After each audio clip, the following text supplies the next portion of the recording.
Ladies and gentlemen, boys and girls, welcome to the PUBG Mobile Club Open Fall Split 2020 Indian Edition, sponsored by the Oppo F17, where I don't know if you know this, but you can play a 35-minute PUBG Mobile game in just 5 minutes.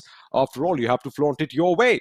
My name is Anga Singh Chahal. I go by The Experiment, and with me is a man who is back. It is Animesh Agarwal. I think you might know him better as 8-Bit Thug. Thug, how are you doing, man? The final day of the semi-finals is upon us. Yes, we are finally here where we'll get to see which 14 teams make it to the finals and join STALWART and Team Tamilas, because this is gonna be a very interesting situation. We are already a very stacked PMCO, will be joined of course by the PMPL winners, and then we have Team Tamilas as well, another big name and strong team coming into this team. I mean, like, I'm super excited. Although I did miss out the action yesterday, how was day 5 for you guys? I mean, it was the same. It was explosive start. We saw one of the biggest chicken dinner games we've seen so far in the PMCO, even in the PMPL, and, you know, even in the World League. 25 kills was just amazing. And boy, oh boy, I do believe it was VR1 who took away that, Team ESN, I beg your pardon, who took away that win. And 45 points in one game, Thug. Just amazing. Yeah, I mean, like 25 kills, 45 points in one game. I don't think I have seen that happen to our, like, you're absolutely correct. I don't think we've seen that happen in 2020. But we've seen 22, 23, yeah, but 25 is like, wow. 22 is like something that we see when, like, when we move to the highest higher level. Yeah, but guys, of course, everyone as of now, the first place will be $, second and get grabbing level with the PMPL. I mean, like, great stuff, great prize pools as always. It is, of course, and you know, the fact that you're going to be going on towards the PMPL stage, that is what it's all about. Money all around is always a good option, but this is how the teams are going to be fighting it out. The points distribution is on our screens right now. I'm sure all of you watching are well aware. 1 kill equals 1 point. It's going to make sure that it's you know, going to be an exciting gameplay. And the teams that are going to be participating, we have the Group A on our screens. VR1 Esports, AZTECS Esports, Futurestation, and UP50 Esports, followed, of course, by FINTOX, Nalayk, and Lord Fam. Yeah, I mean, like, and you know, it's gonna be the last day where teams get a chance to fight. They're one of the groups, they have had their good share of, you know, chances, but right now we're gonna move to Group B as well, joining in Team Mayhem, retconning Optimum Insane. What a stacked Group B we have had. We have seen these boys fight it out, and by the end of the day we'll have the final 14, while we'll say you know, goodbye to others. Also, LS, how do you think LS fared in this tournament? I mean, we're going to have to see what they're going to do today, because it is going to be Group B taking on Group C, if I'm not wrong. So we're going to have all the big boys, XSpark, FALLENangelz, Team INGL, and MCYS participating as well. LegStump, they really need to get their act together, because they still can make it to the top 14, but it looks like it's going to be an uphill battle, as we have teams like Team ESN, HEX ReaperX, and BlitzkriegXP, who are finally living up to the name, and they are actually on a rampage. So LegStump, to be honest, they have the work cut out for them. Yeah, I mean, like, LS does need to you know, work till that. And also we have B versus C again. We know how intense both of these groups are. I mean, like, whenever we have seen them clash, we call it the clash of the titans, because they play it like that. I mean, like, it's so difficult to get a grip of what exactly teams are trying to do. So much of strategy, so much of mind games involved. I'm like super excited to see, and what a better way to end the semi-finals actually. B versus C, you know, treat to arrive. Oh yeah, it's like both these groups have big names in them, and that is going to be exciting to watch. Of course, all the fans out there want to see their teams perform at 100% as well. Now, XSpark, they kind of had a tough day yesterday, to be honest with you. I wonder if that's going to change today, because they did have 4 games in hand, but they're now even Stevens with a few teams up top, and they are kind of lagging behind in points. And talking about points, we have the leaderboard up on our screens. VR1 Esports, now they've played their fair share of games, so they're going to be up ahead with 205 points. Futurestation in second with 185. Now, all the other teams on the screen, barring FINTOX, have 4 games in hand. So we are definitely going to be seeing a little shuffle at the top over here. Yeah, I mean, like, you might get to see Blitzkrieg take over VR1. The way Blitzkrieg has performed, you see they're averaging above 13 points. So it might not be difficult for them to take them over. But look at the teams that are below the 14th, you know, the benchmark that has been set by PUBG Mobile to allow teams to move on to the next stage. We have Optimum Esports, STALWART Esports, who are definitely who will be struggling, but I think AZTECS could get kicked out rather than Optimum and STALWART, because they still have 4 more games, so the difference looks very less. But yes, obviously we're gonna bidding by to Nalayk as it won't have chance. I'm not really sure if LS also would be able to overcome the big margin that they have set. See, now the thing is, AZTECS CSP, they're not going to be playing any games today, and they are currently in that position, which, by the look of things, if teams manage to get decent enough points, and I'm talking 10 points a game, that's like 40 points. If they can manage to do something of that sort, they are definitely going to be climbing up above them. So LegStump still have a chance to break it into the top 14, but they have to go all out aggressive. They've got to be playing, a different kind of game today, because what they have been showcasing so far isn't really working out for them. Yeah, I mean, like, it's not been really working out for them. I think this is the last day. I mean, like, do or die situation. Let's see how they go about it. Will they be able to make it to the top 14 mark? But it looks very difficult looking at the way they perform. Head-to-head Optimum versus STALWART, two of the team who will be fighting out today to make their way into the top 14. I mean, like, I don't think it's ever too difficult for them. They just need 2 points on an average each game to make it to the top 14 and get a second breather as they move into the finals. But you never know. I mean, like, we have seen teams being able to manage not more than 4 points in 4 games. That is absolutely correct. And, the best thing about this PMCO is that it's still razor thin as we come in the last day of this semi-finals, because we have a little competition going up at the top. I'm sure all the teams that are playing today are going to try and topple one another. And, of course, we have the race for finishing in the top 14 positions as well. Now, as you mentioned, we do have to bid adieu to Nalayk, but I'm sure we're going to see them back stronger and better in the near future.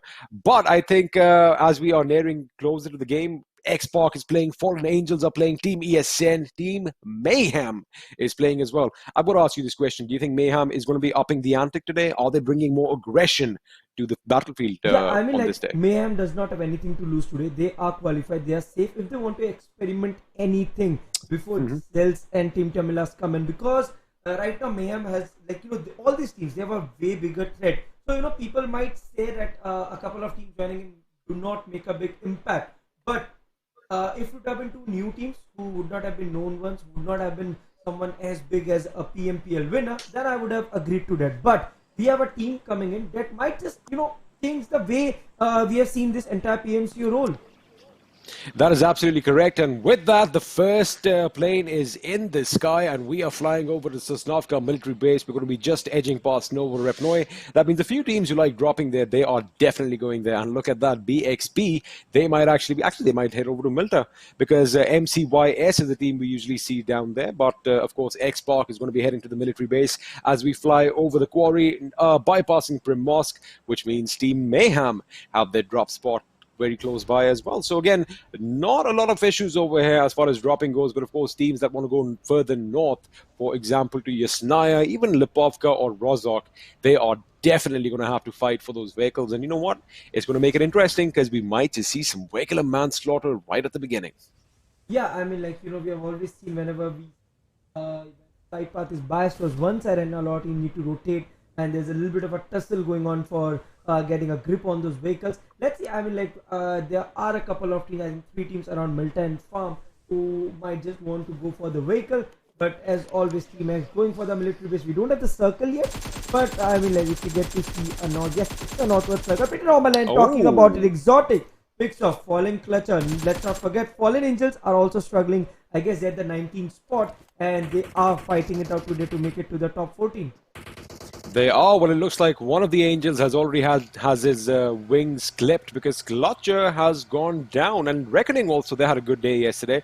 And very consistent gameplay. These guys have actually been, just pushing themselves to excel even more, just do themselves one better. And that is exactly something that we actually see on our screen. So it's good to see that, people are taking this as a learning curve, and they are getting better from them. But now Reckoning are going to have to go up against BlitzkriegXP over here in Milta. And, well, with Clowny at the helm of things, you can expect greatness, because, again, this man has been instrumental in his team's success.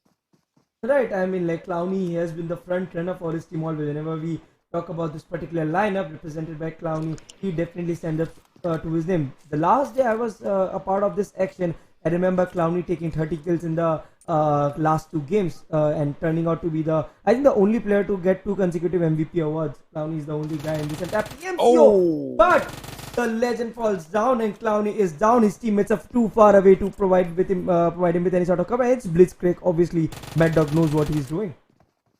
Absolutely, and with that, Clowny, I think we just jinxed him a little bit. He has gone down. Of course, his teammates were a bit too far back. Now, the question is, did he have an idea that, another team would be dropping here? Of course, BXP, they love calling Milta their home. So maybe they should have expected some opposition. Maybe they didn't do their homework. But whatever it is, they are definitely aware that the enemy is in town. So they're going to be careful. I think they might be on the back foot a little bit. As you can see on the minimap, they are kind of retreating back because they've lost that, advantage of surprise, if you will. And of course, being a man down up against a team like BlitzkriegXP, I think that's the right decision, just in case they don't have enough loot. Right, I mean, but we'll have to wait and see how they eventually end up in this game. It's game 1, but obviously the pressure is high because we've come to the final last day. Right now, Naughty Boy, talking about Blitzkrieg, Volt, Naughty Boy, Sakriya, and Mad Dog. All the 4 players trying to pave their way. BlitzkriegXP, it's so good to see these boys back in that form. Obviously, they will be playing the PMCO finals. I would love to see these teams make it to the PMPL and once again fight at the topmost level because we know these boys have it in them. They are one of the most experienced sides if we see. They definitely have it, and the thing is, they can play aggressive and defensive, according to the situation around them.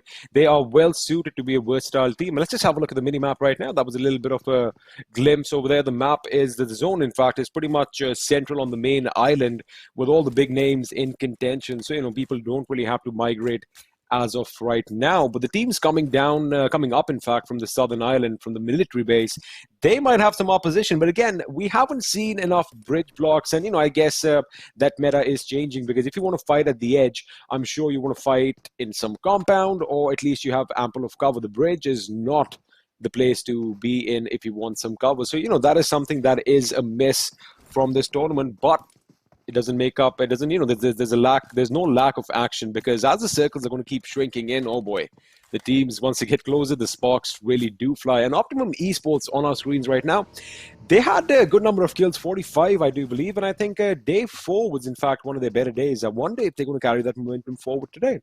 Yeah, they need to carry that momentum if they want to have a viable end towards the PMCO semi-finals. Talking about Optimum, they're not a bad side at all. They have some decently experienced players who have been trying to make their way to the top and chase the bigger tournaments. So I believe that this is a good opportunity that if they are able to capitalize, I think they might have another chance at making it to the PMPL. Also, Insane in front of us, obviously not a new name at all, a very, very, very experienced side. I think Insane, the biggest problem with Insane was they were not able to figure out a proper playing 4. Once they got the playing 4, they have been doing really well. XP, what do you think? I guess that does make sense, but I would rather point a finger at the whole rotation and the way they try to get inside the zone. And, whether or not it's a necessity to move or not, because I've seen them in the zone quite a few times, pretty much towards the center. But then, they try to anticipate that the zone is going to shift either left or right. And sometimes it works out, but more often than not, it actually gets them in a lot of trouble. So I guess patience is something that Team Insane needs to kind of, implement in their game plan. Otherwise, they are a well-rounded team, of course, with the players like, Spray God, Axum Ghastly. We haven't really seen a lot of him this time around, but I'm sure that's the beauty of these rosters, right? If things are working, why change it? Right, obviously, if things are working, don't need to make those experiments. We saw one of the teams, I forgot the name, I think we did talk about them as well a couple of days back, that, the team was doing good, but suddenly they came up with a roster change, and I think it was not the name. At the beginning of the day, we had this discussion that the team did have a good penultimate day, and then eventually that day, game 1, they changed the roster. They had a bad team, and they went back to the original roster. You don't really need to take those chances. It's fine, it's the semi-finals. But in finals, you won't have that second chance. To miss one game, to miss, 15%. Oh. And that's some good stuff happening. Team XSpark facing a situation of a bridge camp XP. Interesting stuff. My wish is being answered. I think somebody is listening to me today. The gods of PUBG are being nice and kind. Dave over here with his M4 and that 4X almost got a knock on the MCYS player, but he did shoot just a little bit too soon. And X, wait a second, they are now getting shot at from either end. 420 OP could be in a world of trouble as he finds himself surrounded by the enemy. One is on the bridge, and well, it looks like the remainder are behind him. And have a look at the minimap. One is actually going on a flank at this moment, and that is of course Ignite and Dark. They might actually get a major upset, knocking out one of Team X's members. 420 OP jumps down, which is a good call, but the question is, where are his teammates? I think they've all but given up because they were actually heading due west. So I think it's going to be one man up against an whole army. Right, I mean, 420, but we know he is very big, one of the major front runners for Team X. We have always seen him getting those entry fights, but I'm not really sure. Like you said, one guy against the Furami, and S definitely falls down, goes down, and Team X losing the the most important assaulter. I believe that 420 always gave them those openings in those tight situations when they were desperate for that opening. They had to move inside the circle. They were being gatekept by some opponent. 420 has always helped them in such situations. Let's see how they proceed in game 1 of the last day of semi-finals, losing their main assaulter early. And the circle, we'll have to wait and see, because it could be very open-ended. Might move towards Rozok, Yesna, or maybe come down south. Fallen Kirito also goes down. Team FALLENangelz look like in a lot of trouble. 2 early casualties for them. And, talking about the team we were just mentioning earlier on, Team X. Now, they did a similar blunder yesterday at the same spot when they took on Nalayk. And one by one, they just got obliterated. And finally, the last member, Destro, I do believe, went down to the blue zone. So again, a little bit of hesitancy coming in from their side. Maybe it's the pressure of, performing and being on the top. Because, of course, the fans and the public and the audience, in fact, wants them to be on numero uno. But the thing is, we have a lot of competition out there. So the pressure could be mounting up, or they're just taking it easy. They don't want to give their, game plan or tactics away. Whatever it is, they are now heading on the bridge on the opposite end of that island. And looks like MYM could be in contention to give them a little tussle. But Mad Dog over here gets a knock and a finish on Joker from LegStump. And LegStump off to a pretty dismal start once again. Yes, and I don't know what's and we have STALWART Esports also going down. STALWART has a very important day today. ESN super comfortable after a crazy penultimate day. The last day that they played, like you mentioned, the 25 kill chicken head that they got. Obviously, they are super comfortable sitting at the top and qualifying for the PMCO finals. But these teams, STALWART, LegStump, they are going through some real tough time. ESN, okay, I felt the way they close in, we might see some fists coming out, but then it was just gunshots. And ESN holding the potato hill, pretty decent spot to be at right now. It is a good spot, and of course, I don't think the pounds would have come out because, the enemy is nearby, and I know you want to humiliate the enemy, but then you can get shot. So it was the quicker, the better over there. But yes, as you mentioned, STALWART Esports, they have an important day today, and losing Robin is going to be a bit of a blow, but they do have a good compound pretty much in the center of the circle. But the question is the circle, are the consequence circles going to be kind to them? Because if we have some drastic shifts, we've seen this team struggle as they make their way into the circle. But, keeping all that aside, it looks like most of the teams, barring maybe one, are already in the circle. And in fact, MCYS down there towards the southeast is just outside south of the farm. And MVP, or Team INGL Sparsh OP, is apparently still in the blue zone. I wonder what he's doing there. Maybe he's got a lot of loot. Maybe his bag is full. He needs to ditch a few items, but I think he is going to be making his way in as we see a lot of teams congregating around the school for a change this time. Yeah, and it's going to be an interesting situation if we get to see a circle, towards covering a part of outskirts of school, Pochinki, and then the Potato Hill. That becomes a very interesting situation because teams need to come to the center, but the center is the most open part of that circle. If I'm not wrong, we haven't gotten to see too much of a very open circle. Generally, a section of teams, like the teams who are part of the teams that make it to the very end, they generally have covered. I'd like to see, some really intense fights toward the end where teams need to make that gutsy move and go out in the open and take those shots, because it's all about testing. And for a few teams, we know the journey ends today, so they need to play their hearts out. They can still make it, but obviously. I mean, they definitely have to be careful. And what I want to see is some intelligent gameplay. I don't want to see just, guns ablaze and rushing in and losing half your members. I mean, that is a victory, but it's not enough for these teams. Now, let's talk about FALLENangelz. 19th position.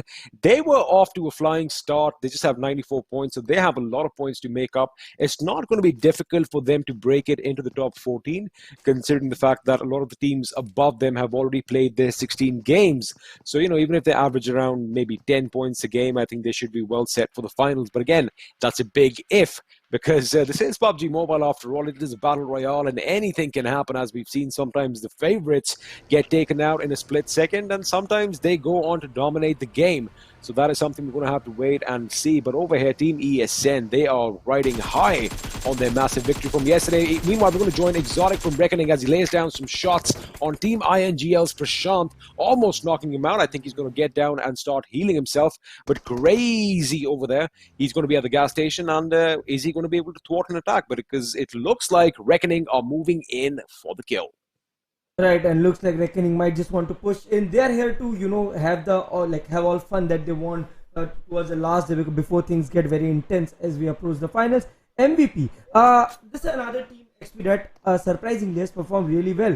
And I mean, we have seen these boys, Prashant, Tango, Crazy, Sparsh OP, especially Prashant and Sparsh OP. They have been in the spotlight a couple of times whenever we have seen MVP step up. What do you judge of this team moving into the finals? Now, well, they have lived up to the name a few times. They have been the MVPs. They've won a couple of chicken dinners. And again, what I find about Team INGL is that they get caught out towards the end. For most of the teams, it's the rotations and zone management that is the problem, right? Because again, they don't have experience on a big stage where they have something to lose, where the stakes are high. So even in scrims or even in domestic circuit scrims or whatever, you can kind of mess around a bit. You go all out aggressive, you get a few kills, and people start talking about you. But it doesn't kind of set you up for the bigger stage, because it's the intelligent gameplay that's going to win. Because I've said this before, I'll say it again. All these boys on our screens right now, they can point a gun and they can shoot. So there's no doubt on their gunning abilities, but it's all about how they traverse across the map. That is what sets the winners apart, in my opinion. Yeah, right. I mean, great insight for this place. And here we have ESN, Pirate JS, Wang, Zoe, and Ghastly holding around Pochinki. 3 squads around Pochinki, and Ghastly is coming up with a very interesting nade. But ultimately, I think he was not able to spot his opponent clearly. So stopped. But MCYS Zark taking control of MC, with the entire team taking control of the entire roadside of Pochinki. And we have one team around the outskirts holding the church, if I'm not wrong. Yeah, they are holding the church. Good position to hold. So Pochinki has almost been conquered. If the zone shifts to Pochinki, I mean, teams are gonna have real tough time to take control over it, because squatters could be difficult since we are boys sitting at church. And then obviously, and like you can see, already teams are taking those shots. The squad sitting on the church is MYM, and have a look at the zone. You can just see the edge of the circle. It has shifted towards the northeast from Pochinki. Exact circle, XP, outskirts of school, part of Pochinki and the potato hill. The exact circle that we were talking about. There you go. I mean, I'm telling you, Thug, we have something special.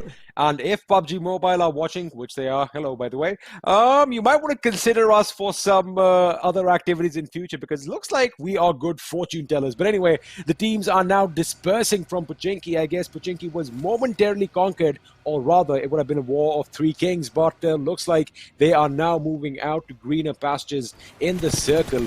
And Team MYM over here coming under fire, courtesy of ESN Ghastly, who in turn gets knocked out via IT Prince, and Spraygard manages to make sure that he gets the job done. But he does go down to HEX ReaperX's Zern, as we have a few fights breaking out over here. Now, if I quickly have a look, I do believe Team Insane were a little bit up top on the mountain. There we have it. They're at that bunker, which is kind of filled in. You cannot go in. So they do have some cover, but they've got to be careful, because their backsides, especially towards the compound down below, could be exposed, as well as they could be exposed from the hill up top, because we did see a couple of teams up there at Potato Hill. Now, HEX ReaperX are also in a decent position. I do like that bridge, but you got to be careful, because have a look, Nox officials are moving in the compound down below, and if they solidify that position, they are going to be in a prime position. And have a look at that, FALLENangelz are going to be the first team to be wiped out. That is not what they had planned. Right, and look at the way HEX XP, you very correctly you pointed out the position that Insane has. that is not a holding spot, it's just a pit stop. You know, if you want to rotate and you want like a 30 seconds or so to heal yourself up, you cannot engage in fight while you're holding that spot because it's very open. And to be honest, that cave sort of thing that we have does not have an opening. You barely get two people's like, you know, you don't have space for more than two people to actually take cover. And I mean, like a couple of teams, even HEX, they are in trouble. We saw Nox closing in. All these teams, they need to find a better space. And HEX, they do have the compound empty on their left.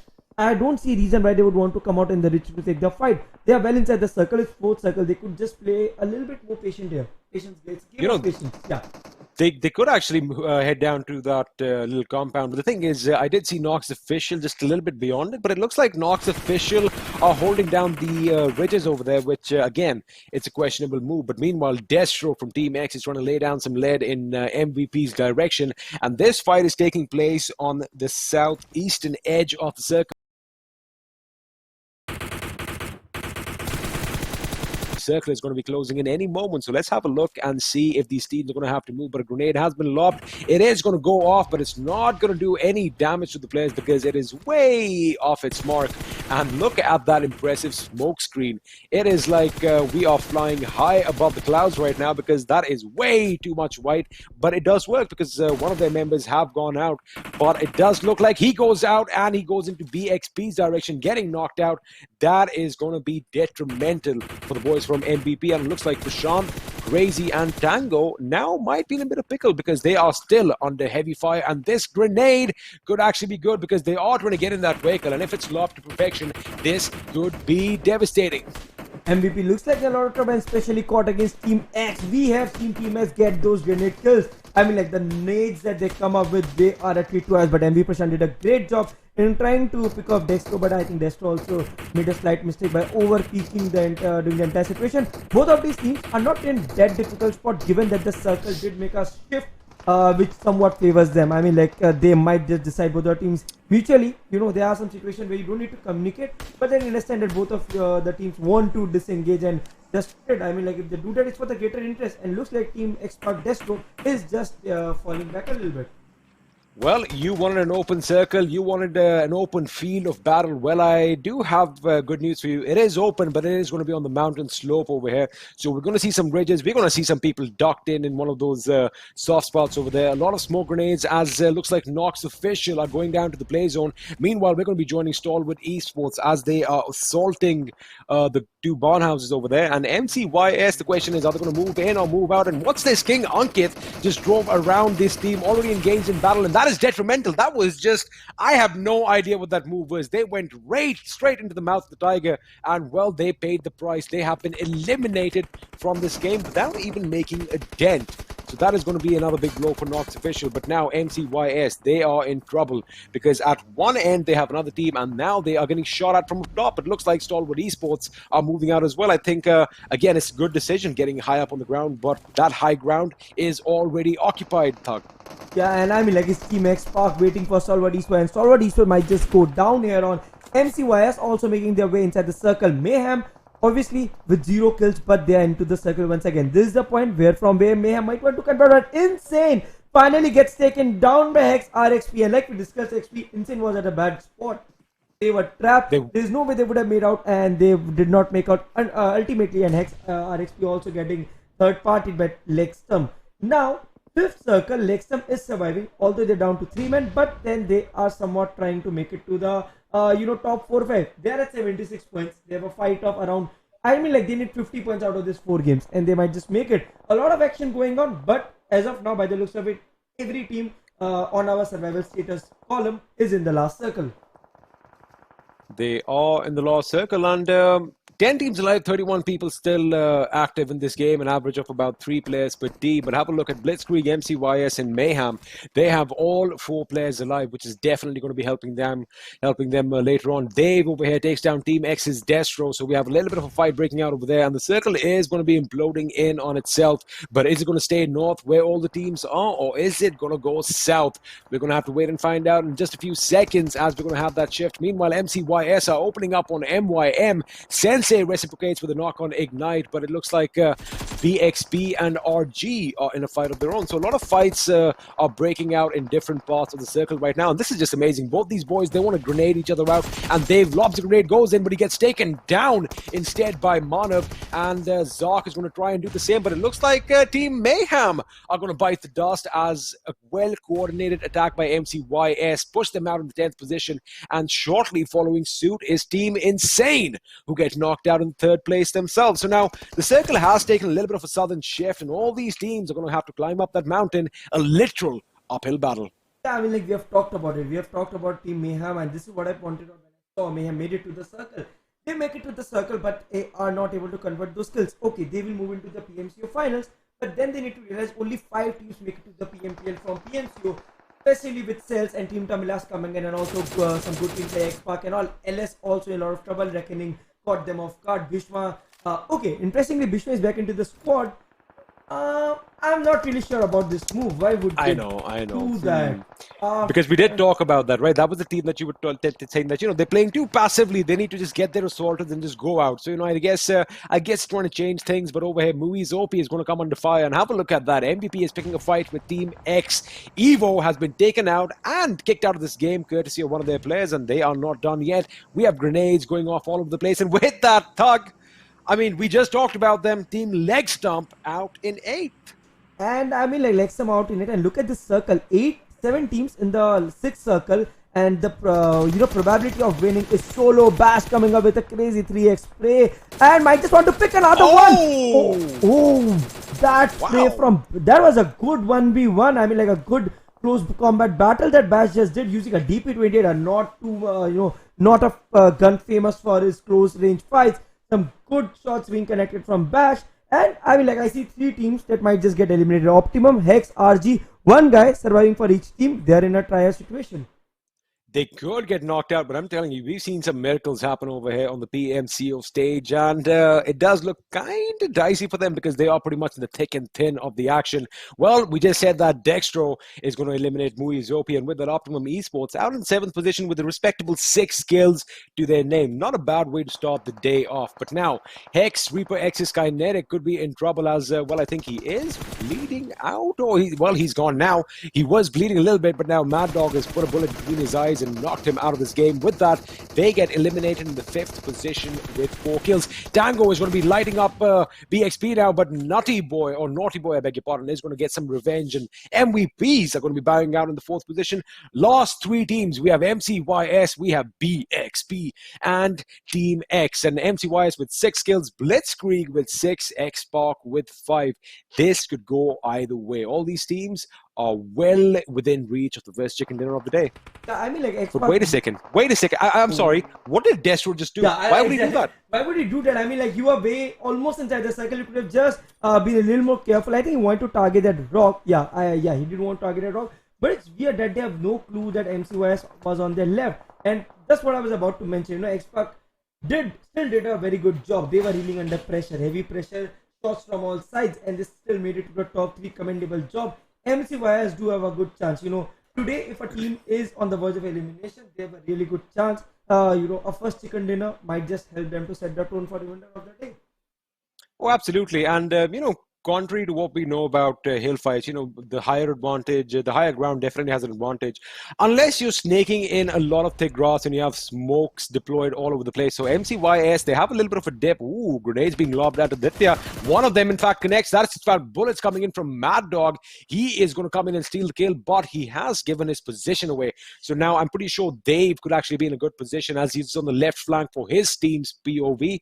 He could get in that smoke and lay down some shots, but have a look at Doc. That is good tactical brain work from him. He is trying to get some high ground. I think Naughty Boy has an idea. Grenades are being lobbed. Naughty Boy with a grenade off his own. I think he just sees the top of Doc's head. This could actually be devastating. It has been lobbed. That could actually be a good grenade. Ooh, it's just a little bit too short. However, Zark, on the other hand, was taken out, but Naughty Boy gets up, knocks out Doc. Now it's 2-on-1 situation. Dave up against Mad Dog and Naughty Boy. The way Blitzkrieg have actually turned this game around in their favor is commendable. But now Dave, he has his work cut out. I don't think he's going to be getting up. He might get one knock. That might balance the scales. But I think BXP look good right now, Thug. Yeah, I mean, like, I'm getting to see an entirely different BXP. They remind me of the cells that we used to see in Gen 2 at the beginning of this year.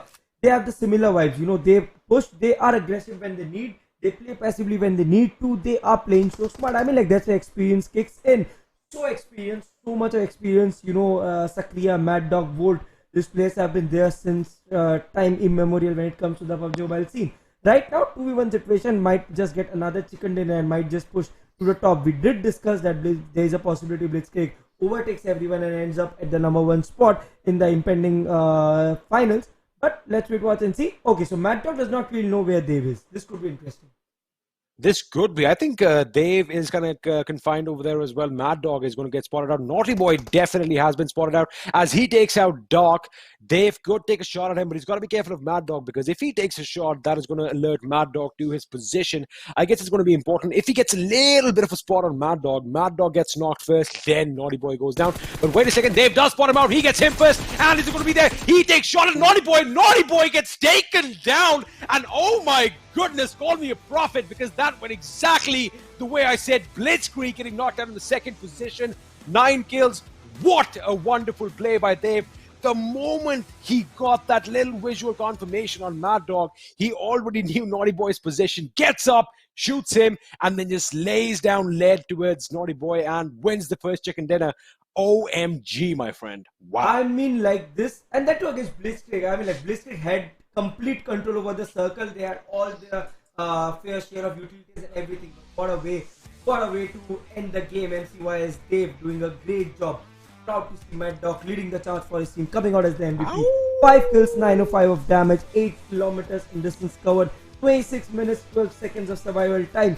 Good stuff, but would have been better if you would have been able to convert that opportunity into a chicken dinner. It would have been good for BXP, but what a win by MCYS. What a well-deserved win. And again, I said that, that it doesn't matter at that stage. If you have a constant gradual smoke and you have slope, I beg your pardon, and you have enough foliage to hide yourself in, it's going to be difficult from looking up top and, spotting out a snake. And they took full advantage, and what a play by Dave. Let's have a look at the top 5 players from this game. Mad Dog, of course, leading the charge with a phenomenal amount of damage. Doc behind there, 4 kills, 194 points of damage. Well, we've said this before. It doesn't matter how you get the kills as long as you get them. So, those kill points definitely helping them out. But a good balanced game. We see the kills kind of evenly divided amongst the top 3-4 teams. Well, there you have it. MCYS and Blitzkrieg, in fact, have equal kills. 9 to be exact. Yeah, I mean, like, both of these teams did really good job. I mean, like, but all credits to Dave for getting his team those extra 8 points. I mean, like, 16, 2 kill points plus 6 position points. Very, very, very, very instrumental part of his team's win. Dave, all credit to him. But XSpark also, like I said, I was super impressed with the way they ultimately made it to the very end, losing out 420 OP at the very beginning and being caught in a very trap-like situation, a web-like situation of a bridge camp. Apart from that, MVP once again looking very consistent, but Team Mayhem, my complaint for them never ends, given the fact that they are unable to convert their good positions into big wins. And LS, I don't know if they'll be able to make it or not. Looks very sketchy. I mean, it does actually look sketchy. And even Team Mayhem, they are kind of falling off the deep end over here because, again, we've said this so many times. They're playing way too passive. I mean, that edge-to-edge is not really working out for them because it's highly contested. Because, once you presume that you have your backs against a wall in the form of a blue zone and somebody comes in from behind and guts you with a machete in your back, ooh, that definitely hurts, definitely brings the morale down. But let's have a look at the match summary. 225 smokes and grenades, just the way we like it. 5 kills coming from grenades and 15 headshots. That is no laughing matter. Accuracy on point. Right, and I mean, a good job by all that. Comparative less that we were getting to see those nades and smokes getting used in the earlier days. But I believe that that's more because of the kind of circle we had. It obviously depends a lot on what kind of a situation the teams are in. Here, what I felt that teams was too much spread across the hill, so they had those blind spots, and maybe they did not feel or get opportunity so much. But we have the points table, and this break so close to VR1. Obviously, it's just a points difference, but so close to VR1 and games to go I think Blitzkrieg might be in a good position to topple the leaderboard over here, but Reckoning are playing pretty decent as well. XSpark and Reckoning tied at 165 in 5th and 4th positions, respectively. And have a look at their points. Absolutely identical. 13 matches, 2 chicken dinners apiece, 98 placement points for both, and 67 kills. Now, I don't know if that's a typo or if that is just a massive coincidence, but that was actually pretty neat to look at. And team 9th position, 10th and 11th go to ESN, FINTOX, and MCYS, all with 130 points as well, but different way that the points have been made up. With Team ESN, of course, after yesterday's game, they have skyrocketed in the kills department, and I do believe they are leading the charge. But Team Mayhem, 13th position, they're going to be comfortable with that. But again, 124 points. They are at the bottom spectrum, Thug. So if they do get wiped out early again in the next few games, and if they don't make up enough points, even if they don't make up like 10 points a game, they might just be knocked out.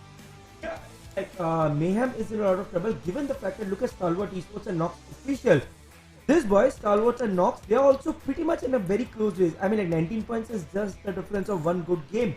So Mayhem are not very comfortable right now because it's only top 14 making it to the semi-finals, and we have 7 teams below them who might be trying to chase that spot, and we never know. I mean, like anything can happen. So I believe that it's a very precarious situation for team LegStump, Mayhem as a whole, and they need to ensure that they go ahead and take every game very carefully, be very specific and clear about how they want to approach the remaining 3 games. What I believe that they need to once regroup, talk, discuss, and then head on to the next game. Well, I think that is, of course, a good idea, and I'm sure I'm going to be surprised if they don't actually do that after every game. But they might have left it a little bit too late. Now, that's where the pressure is coming in, because they know that they could be in a position to be knocked out. So, you know, the hands are going to be a little shaky, and everyone's going to have their opinion. Maybe they want to play a bit more passive. I think they're going to go a little bit more passive, and you know what? That just might hurt them. But again, we're going to have to wait and find out in the second game in Sanhok. Yeah, I mean, like it's Sanhok, and once again we have seen a lot of things that cannot be predicted, unpredictable things happening. Let's see if things change, and maybe FALLENangelz LS comes up with a chicken dinner, takes that 30-point lead, makes it very close to the other teams, and we get everything come down to the last moment. I mean, that is what I want to see. But yes, for that we need to take a quick short break and be right back as more action awaits us.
But yes, Optimum Esports and Team Mayhem we have in front of our eyes. 51 kills for Optimum, 35 kills for Mayhem. This is where the entire discrepancy lies. I mean, like, yeah. So, okay, that was not me, but then still, the flip that happened. So we have 35 points, kill points from Mayhem, and then we had 51 kills from Optimum. So this is where Mayhem is lacking, and this is why they are really under trouble right now. But let's quickly hop into the game and let's see what the game has to offer. Well, the plane is already midway through its flight path. We are flying from Camp Bravo towards Sami this time, and we're going to be towards the southeast, I beg your pardon, of this map. But again, it is Sanhok, so all the dropping points are going to be in jumping distance, and it looks like BXP are going to be heading towards the northwest island as usual. Now, that is an island, they've come to call home, and they've had a good couple of outings in Sanhok. However, the last couple of times they played this map, they made some silly mistakes, especially around that rocky quarry. And what's this? This is something exciting. LegStump and FALLENangelz are going to be fighting it out in boot camp. This is it. This is what we've been waiting for. We are going to see some fireworks right off the bat. And, well, I don't know if you can tell from my voice, I am already giddy with excitement, as it looks like both the teams have an idea that the enemies are nearby, with LegStump, in fact, having a little bit of an advantage, as I do see multiple weapons in their hands. Meanwhile, Fallen, they might actually fall back a little bit towards those buildings, try and traverse left or right, get some loot up and going, because, well, battle is going to ensue shortly. Have a look at Joker as he's on that right flank already. And before whoa, grenades being thrown. The circle is still, it still has boot camp in contention. But again, this is going to be exciting. Right, and I mean, like, finally we are getting to see those teams trying to make those moves wherein they want to, fight on each other. They are not fearing. I mean, like, this, like, talk about both of these teams. Fallen and LS, they are just one on the top of the other in points table. Both of them are struggling to make it to the end, and now they have gone head to head. Imagine whichever team gets knocked out here, XP is gonna go under straight up lot of pressure. Let's see, LS versus Fallen. Wish you both of our teams, and LS once again choosing Bhishma over, I think, Syringe. That's a very interesting move. Syringe has been benched today, and Bhishma taking its place. Let's see. It's all about aggression when you drop at boot camp, and how these teams fare against each other. I do believe, I've got to correct you a little bit on that. I think Syringe is playing. They have benched the last member out, who we did just get a glimpse of once. But again, Syringe has been doing decent for his team. Now, Bhishma definitely needs to unleash that inner warrior. I love saying that again and again, because that is a translation of that word. But he definitely needs to do it now. He needs to let loose. And, like you said, we have 3 games remaining for these guys to make it to the top 14. They still have a chance if they have at least one big game. But unless they don't do that, unless they don't push for it, they are going to be bowing out from this tournament. And now Joker is in a good spot, but of course his position has been given away. And I do believe Vichu has an idea on him, but he's giving, that was a good nade. However, it just exploded a little bit too soon mid-air, and Vichu is just going to go away with a scratch. But the thing is, their positions are compromised. And have a look at how FALLENangelz are just holding their position. None of them are moving to the buildings behind them and trying to loot up, nor is LegStump, to be honest. They all are just looking for a knock, and they want to rush in. So it is a good move and it's a bad move. It's two sides of the same coin, to be honest with you, because they're losing valuable time. Yeah, I mean, like, but, talking about time, since this is boot camp, which is like the very center part and very, is the most important part of Sanhok, given the fact that rotations become tad too easy when you drop at boot camp. Circle major, like 99.99% of the times, you will have at least the first circle favoring a boot camp drop. But one good thing that I've seen about LS is they did a very good job in encircling Fallen from all sides. Now, if Fallen, any player from FALLENangelz is caught a little off guard, then it might expose them to, make them vulnerable and give LS a chance to move in. Look at the way Joker has taken position, but Vishu did spot him. I think Joker gave too much of footstep for his opponents to understand where he is. I think Vishu has an idea that Joker's been there for quite some time, but it's a double-edged sword, Thug, because LegStump have kind of surrounded it, but they aren't really going in for the kill. They're not really making any moves. No one's peppering a few bullets as a little bit of a divergence or something. So I think Ooh, wait a second. Syringe and Carito separated by a wall. Now this is exciting. Syringe might be moving in because, yes, they have surrounded them. But if they get picked off and, Fallen Angels decide to start capitalizing on those knocks, it's going to be detrimental. But I like what Syringe is doing right now. He's trying to convey as much information as he can, and Carito definitely has an idea where he is. And of course, he gets up and he is possibly going to breach the boot camp for the first time. Well, not for the first time, they were in there already, but he could be the guy who's going to be instrumental in setting up that assault for his team as the others are moving in as well. Dungi OP has made it to the central building as well. Now the question is, are Joker and Bhishma going to follow in from the other ends? Because Fallen Angels again seem like they might just be kind of cornered right in the center over there. Yeah, and also I was like a little mistaken. I think I missed Syringe and I said that Syringe got benched, but obviously Syringe is right here with us. But yes, Fallen did have a good start in this fight, but LS were really quick in shuffling their position, trying to ensure that they catch hold of Fallen from all angles. Now they have left Dungi and Syringe, obviously the two front-end assaulters from LS, given them the responsibility of ensuring that a proper push is executed. But obviously, Joker and Bhishma need to figure out that pick. Look at the position that Bhishma has right now. I don't see Bhishma being able to contribute towards his team in any manner from that position. I guess, but I think he's still, he's blocking off exits, and it looks like Fallen Angels might be in trouble right now, especially Clutcher, who is kind of prone back there, but I think Joker is moving in over here. Fallen Angels are pushing up on two members, Syringe and his teammate Vishu, in fact, gets a knock on Dungi, but he does take a little bit damage himself. Bloodfire, meanwhile, is trying to get a knock as well, but Vishu is going to make sure Dungi's is put out of his misery, so that's one for them. But have a look at that. Joker did sneak up on Clutcher, and in fact, he is going to wipe him out as well. So the tables have turned. In fact, it's pretty balanced right now, as both teams have been reduced to three-man squads, and they have taken a little bit of a beating. They are bruised and battered, but it looks like Fallen Angels still have full control over that central building, which is a good thing because, it's going to give them an advantage to make sure they can block off attacks coming from either direction. But it's also bad because it looks like LegStump could pinch them in further. But with 3v3, it could go either way. Now, what they've got to be careful about is of teams coming in from elsewhere, especially if there's a team heading down from that hill from Paradise Resort. LegStump and Fallen Angels could both be in trouble. Both of our teams have had their share of casualty, but what I felt, Dungi was a little wrong there in pushing. Like I said, without an opening, it made no sense for them to push, and I felt Dungi did not get any sort of cover fire. Right now, both of our teams would definitely be struggling. They are caught in a trap of their own, where only one team can make out of that boot camp. But let's look at the area around Quarry, to the northeast part of Quarry, where right now we have the center of the circle.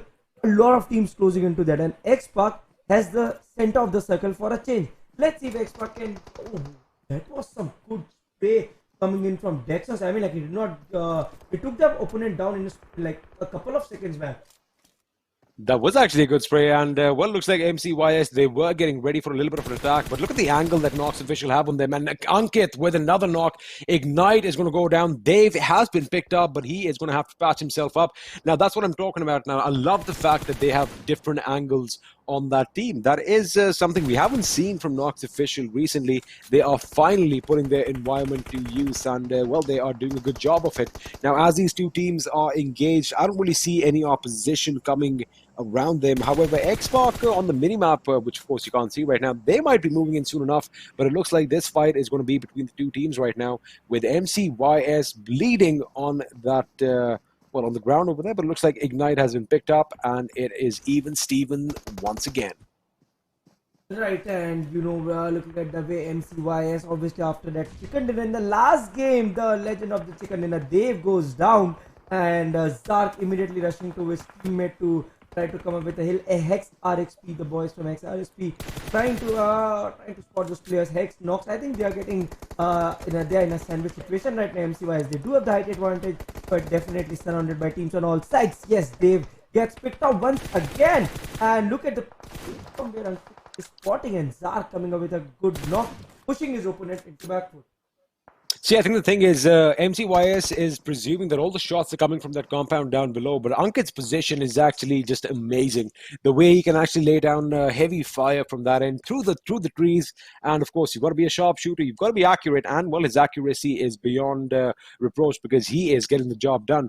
Now, MCYS, they are going to be put on the back foot a little bit, but they don't really have to worry about anything because they have that hill and they have a lot of rocks around, and that hill is just perfect size.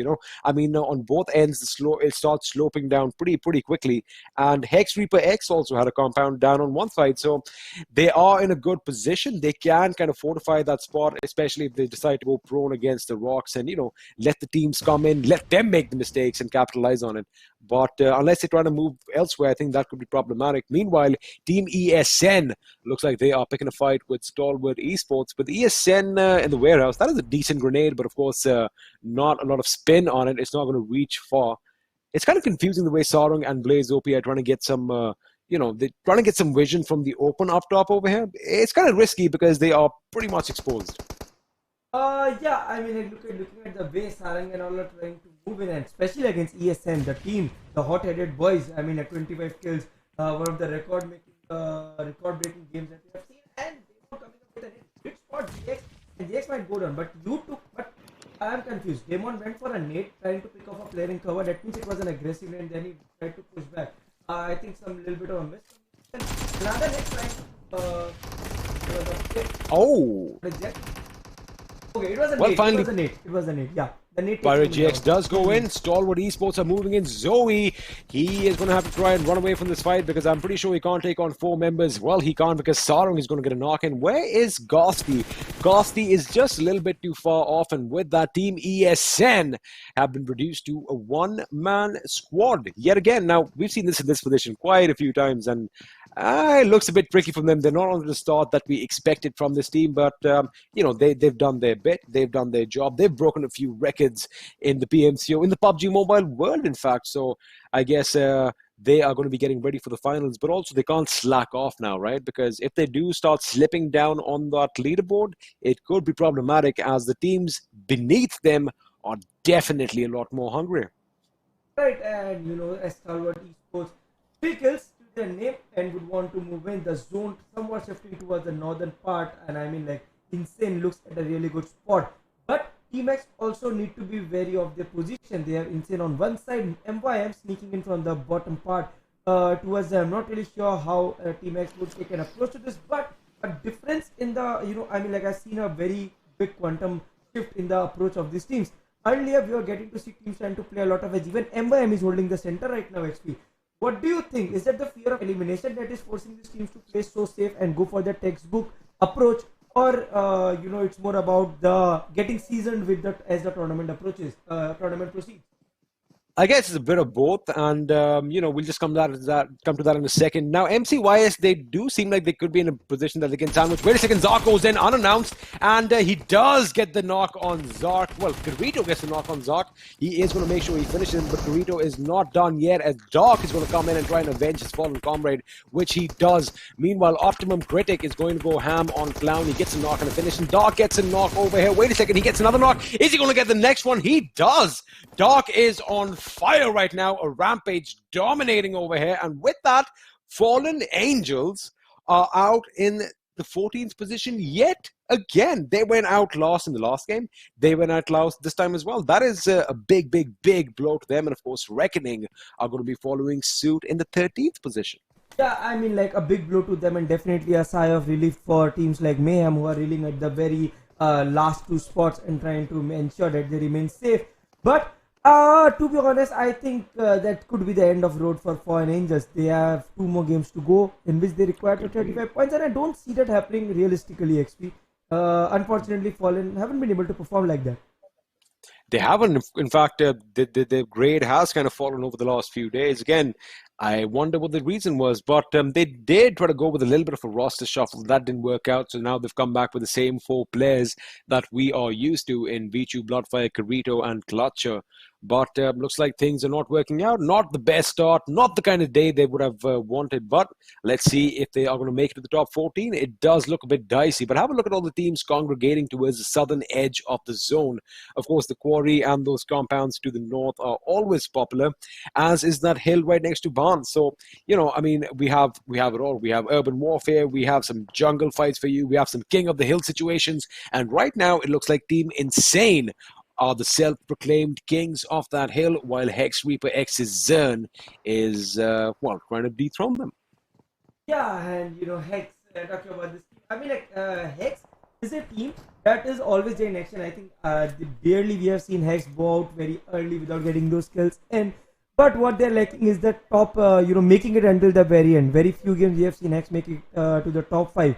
They do get those kills, they do get a squad wipe here and there, a couple sometimes, more than one squad wipes here and there. But unfortunately, we haven't been able to see them convert those games into big games where they rake in those 30 points, 32 points that push you straight up, like a bungee straight up to the top. We haven't seen them do that, but this particular map has slowed down a bit.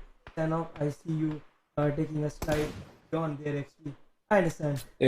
It is a slow game right now. So, this is not what you expect from Sanhok, but of course, so much is on the line right now. And one thing that's kind of sticking out, have a look at Team MYM. They haven't budged from that position in over the last 5 minutes, the last couple of circles at least. And looks like they are content with their loot, and now they're just running the clock out, waiting and hoping that, teams are going to be assaulting them, because it looks like they have a little bit of a fortified position in one of the compounds, and they definitely want to try and make the best of that situation. LegStump, on the other hand, are still up towards the north in Paradise Resort. It is still in play, so I wonder if they're going to move out. Again, it's that balance between whether you want to move towards the center. In Sanhok, it's a risky move, because, you might think that you are clear from one end, but suddenly, boom, boom, boom, boom, boom, and you're like, oh my goodness, we have been ambushed. That is pretty much part and parcel of this game. And have a look at Sarong as he tries to get a little bit of an aim on Nox Daxos, who was doing the same, but Nox Daxos is going to take a shot. He is going to retreat into cover, patch himself up, and possibly let loose a few bullets off his own. Meanwhile, Nox Official, they've had a good command of that compound, especially with King Ankit playing just a little bit separate, getting those valuable angles for his team. Yeah, I mean, like Ankit has been a very important part for his team, but like I said once again, it's not about a couple of good performances. I mean, like, you need more of them, because right now I think we are into day 10 of PMCO, including those days which were eventually left out. But we have seen very few teams evolve. The teams which have evolved, like Blitzkrieg, they had a very, very rough start, and right now they're the top runners. But other teams just were not able to actually capitalize the full potential that they have in themselves. They were not able to realize how important this entire, maybe they realized, but they were not able to maybe work towards making it a big opportunity for them.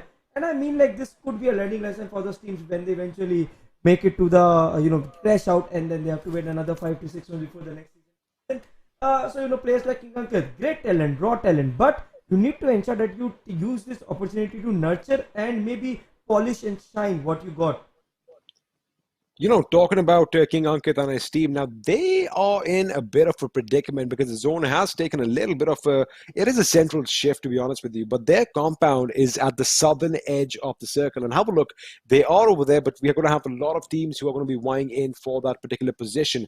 But on our screens right now, Ghosty is prone as he anticipates an attack coming in from Team INGL, and the MVPs definitely need a good game in if they want to make sure that they secure their position for the finals. But now Team Nox Official, I beg your pardon, I'm kind of worried for them, because they are split up. But if one of them kind of gets overpowered, if a team manages to make it to one of those houses in that compound, that could be devastating for them, as one by one they could slowly get picked off, especially King Ankit, who is pretty much separated by his team by about 50 meters. But those 50 meters, oh boy, if the enemy has their crosses on it, it is going to be a hell ride. But over here right now, Blaze OP trying to get a few shots off on MVP. I think he might just spot Abe over there. He does, and takes a few shots. None of them connect, however, but my Young, on the other hand, is definitely going to connect a few with his M4.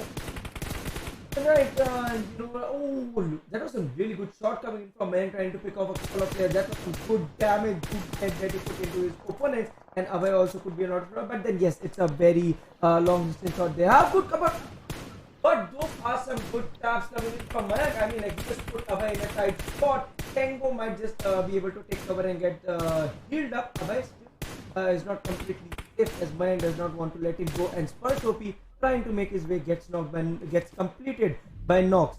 And now Nox officials do have the work. I think they are inside the circle. They just need to ensure the MVP do not make it into the circle, but even they might be able to do it. A little bit of a detour from the straight line up into the circle, moving from outside the circle into the center in the safer path. Oh. And now we have MYM versus BXP. BXP down to two men, and MYM finally being able to redeem themselves. Well, let's see if they get some full redemption over here, because BXP, they have been reduced to a two-man squad, but they can still do a lot of damage. Meanwhile, talking about MVPs, you know, they were heading right in STALWART Esports direction, and I think the fight has broken out. If you have a look at your screens right now, Abe has gone down to a grenade. Damon has knocked out Prashant with a grenade, and looks like MVP just might be on the verge of exiting this game. As I have a look at the minimap, Prashant is still alive as he tries to make his way into the circle, but STALWART Esports of all 4 members alive. And well, there you have it. Team INGL are going to be bowing out in the 12th position without a kill to their name. And STALWART Esports Damon, well, he's been playing like a demon, to be honest with you, as he gets 4 grenade kills in quick succession. Phenomenal. STALWART Esports definitely gunning for the chicken dinner with 6 kills to their name already.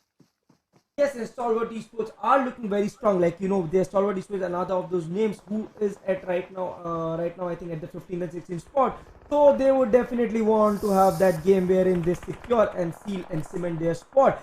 LS Syringe went down, and they are caught at once again at a rotation, trying to move inside the circle. Bishma and Joker are in a scramble as to how to revive the only front-end assaulter that they have in their team right now.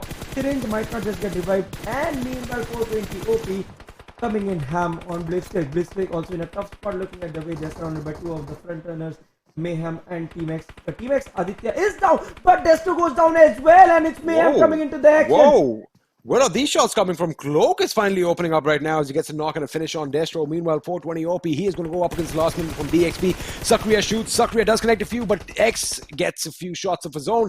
And 420 OP is going to come out the winner in that little skirmish, with Blitzkrieg being eliminated in the 11th position. Meanwhile, Immortal is going to lay down some lead in Evo's direction, as well as Bhishma finally opens up his weapon, opens up that smoke, gets a knock on Ignite, but his teammates are falling down elsewhere, and looks like Dave finally gets taken down courtesy of Robin. So we have a 3-way fight breaking out over here between LegStump, STALWART Esports, and MCYS. But what amazing gameplay over here by a few of the underdogs. I'm going to call them the underdog teams over here. They are really performing and bringing the fight to these big names. And just have a look at STE, man. 8 kills already. But MCYS, wait a second, team LegStump out in 10th. I think this might be the end of the line for them, Thug.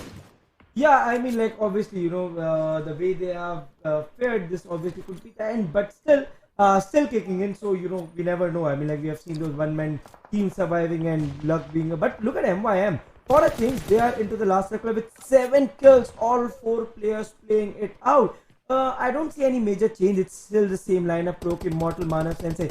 So my question is, if MYM can play like this, fearlessly, going against Team XSpark, third party in Blitzkrieg, going face to face with the big names, why don't they do it from the very beginning? Why do we need to bring it down until the very end? Because you're getting this chance in the semi-finals. You won't get this chance in the finals.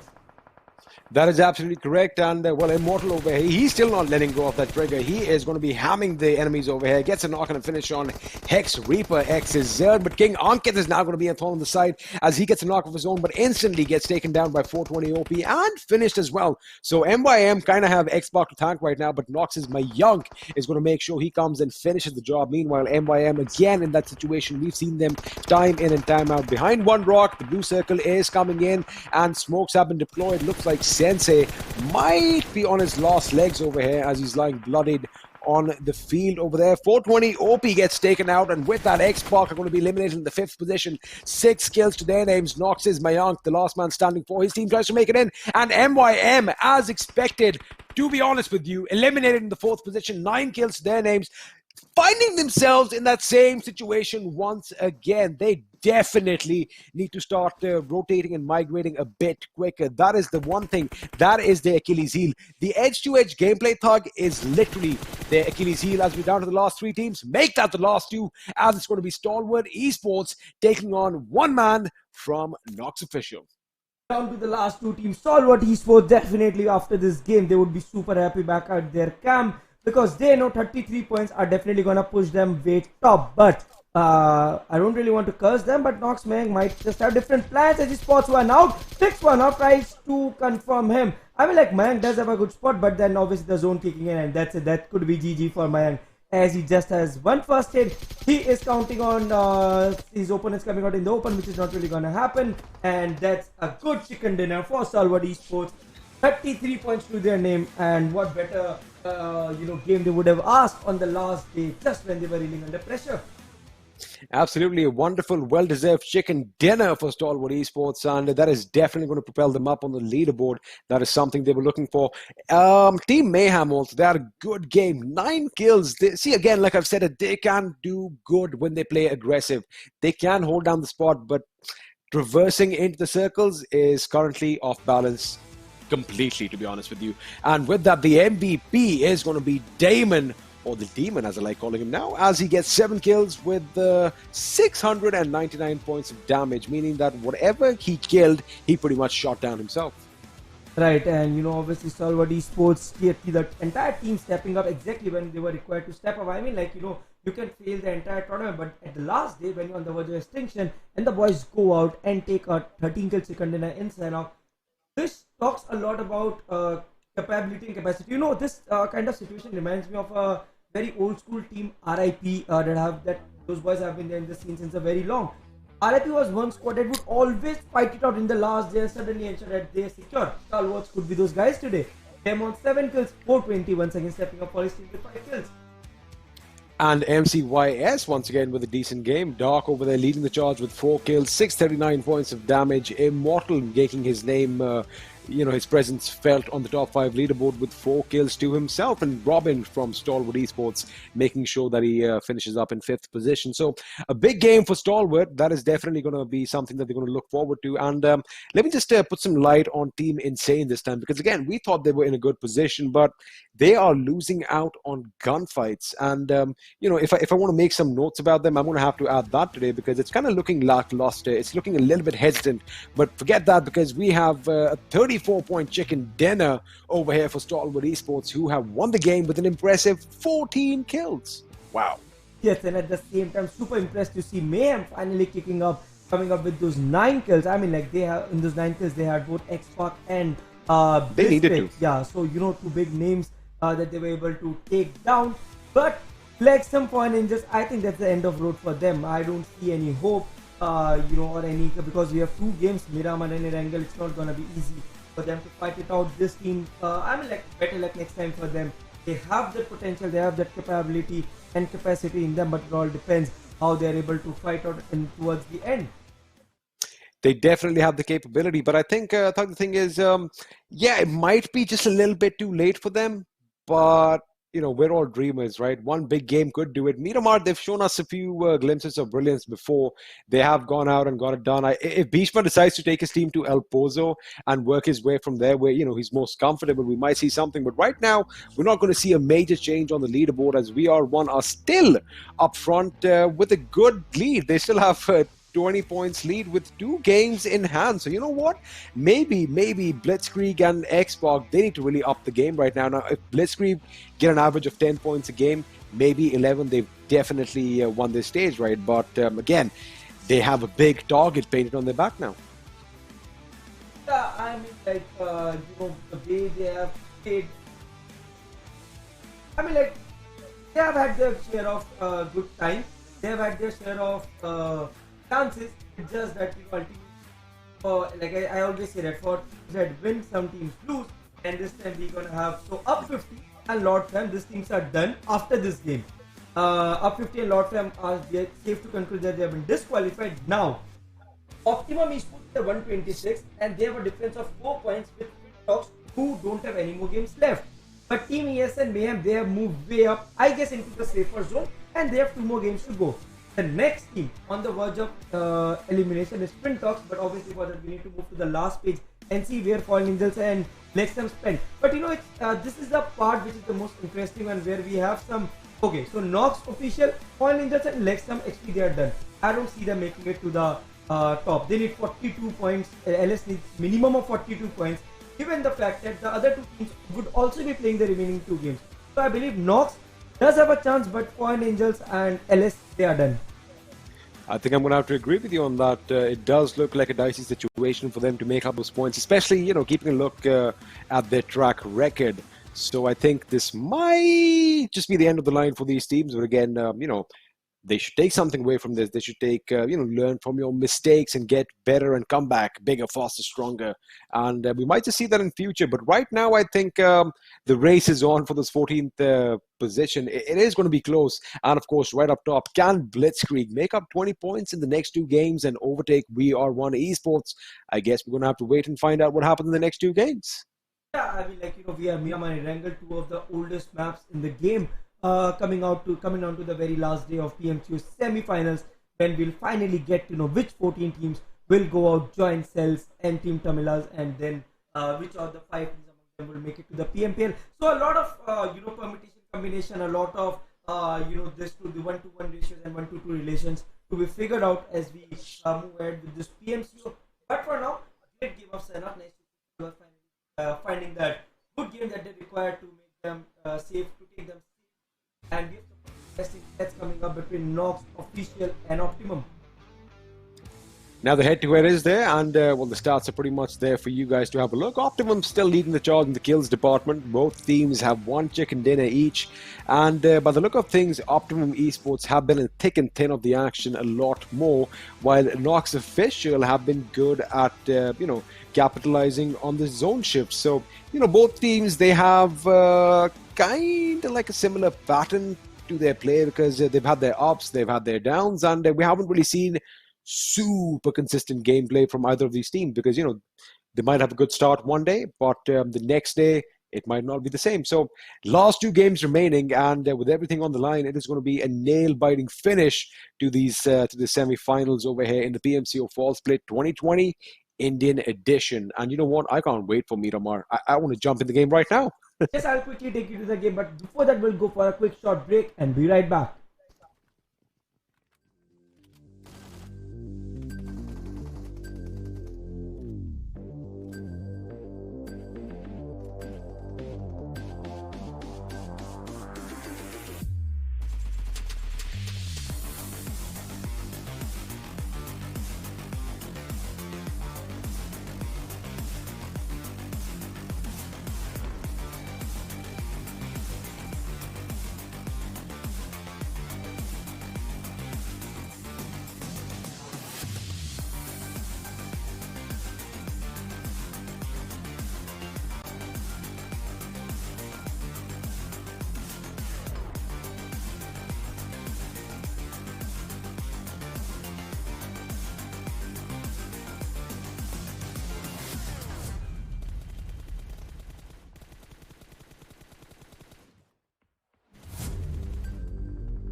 Hello and welcome back to the PUBG Mobile Club Open Fall Split 2020 Indian Edition, sponsored by the Oppo F17. After all, you have to flaunt it your way. My name is Angad Singh Chahal. I go by the Experiment, and with me is a man you might have heard of. It's Animesh Agarwal, or 8-Bit Thug. Thug, we are 2 games down on the last day of the semi-finals with 2 remaining, Miramar and Erangel. What are you expecting? I think this game would be the particular game where teams would take it slow, because if any team wants to take a chance or wants to risk it, they would take it to until the very last match. Because last game we did see LS and FALLENangelz trying to take a risk, going for a hot drop situation in boot camp. It did not really work out well for either of them. So I mean, like, we might get to see a slow game in this one, but I think a very great game in the next one. That is a possibility. And have a look at this playing path this time. We're going to be towards the east over here. MYM dropping off at Campo Militar right at the beginning.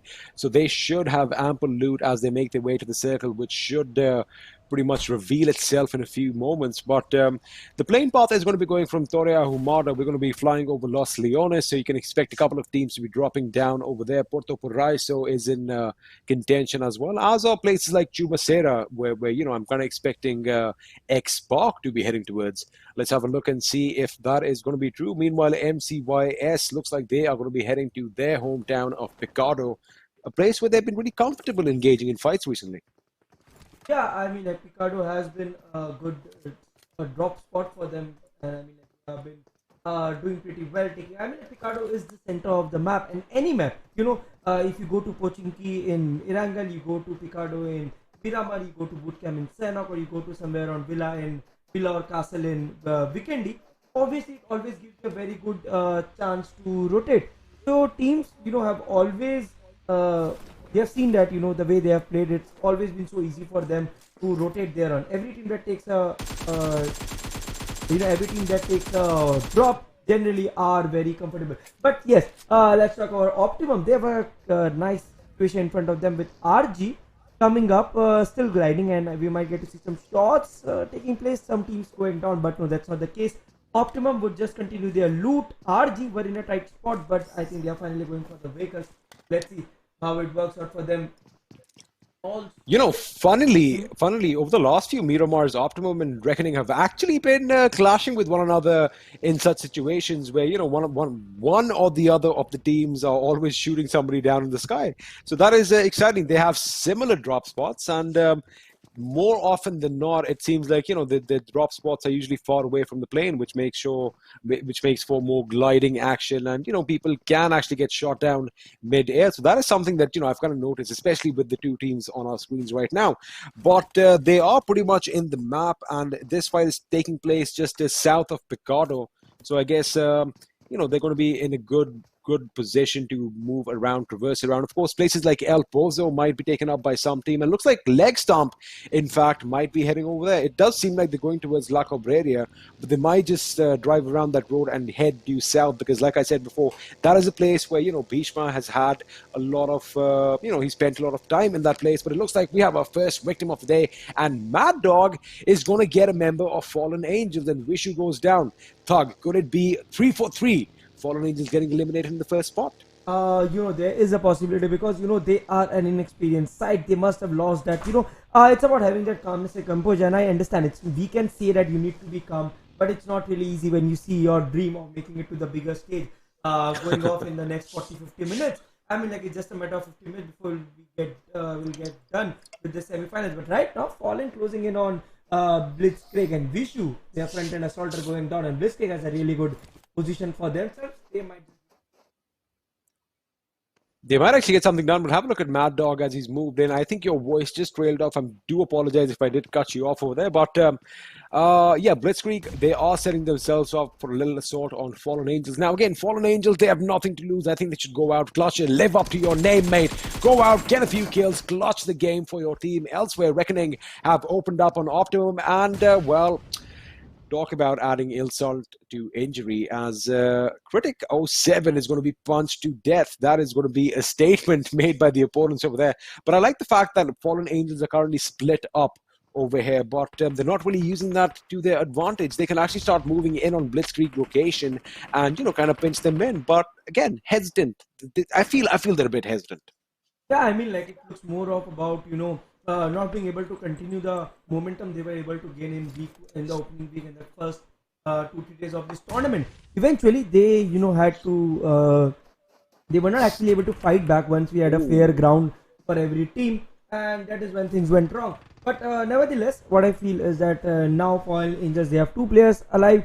All they need to try is to survive, but I don't think Blitzkrieg is gonna let them escape and get away because Blitzkrieg sees 2 more points in front of them. Kerito and Clutch are the last surviving guys, and if one Angels get eliminated here, that's all. Like we already discussed, it's almost an end of road for them.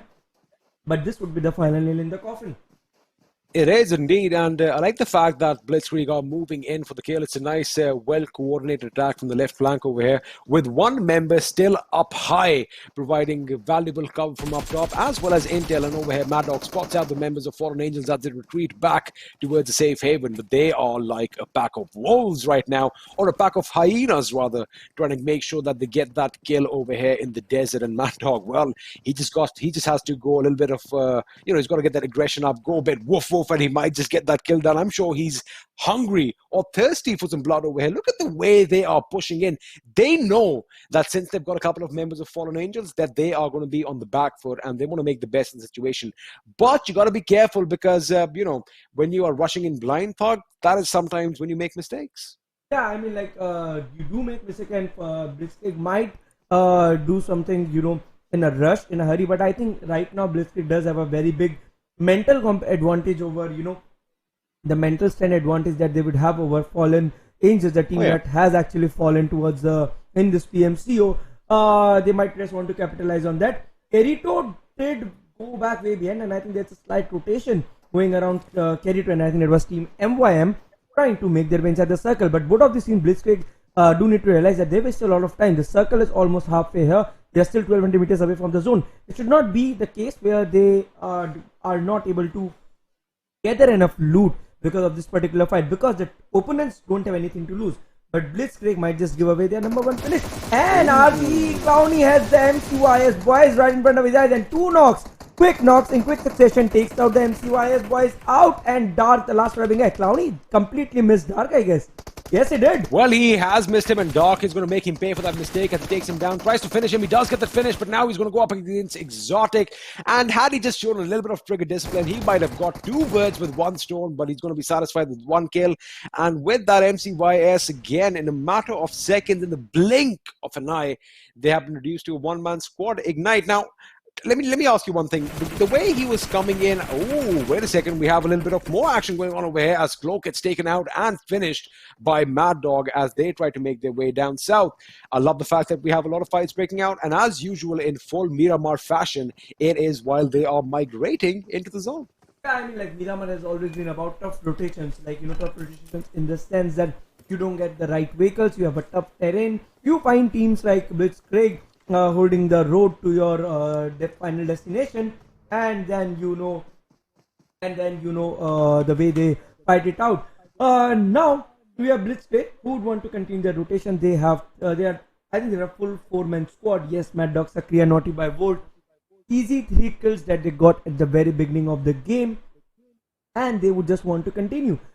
The circle right now looks somewhat biased towards Montenegro. I mean, like Picado, Montenegro, we might get to see a circle forming around that. Majority of the teams are playing it pretty safe, entering the circle right on time.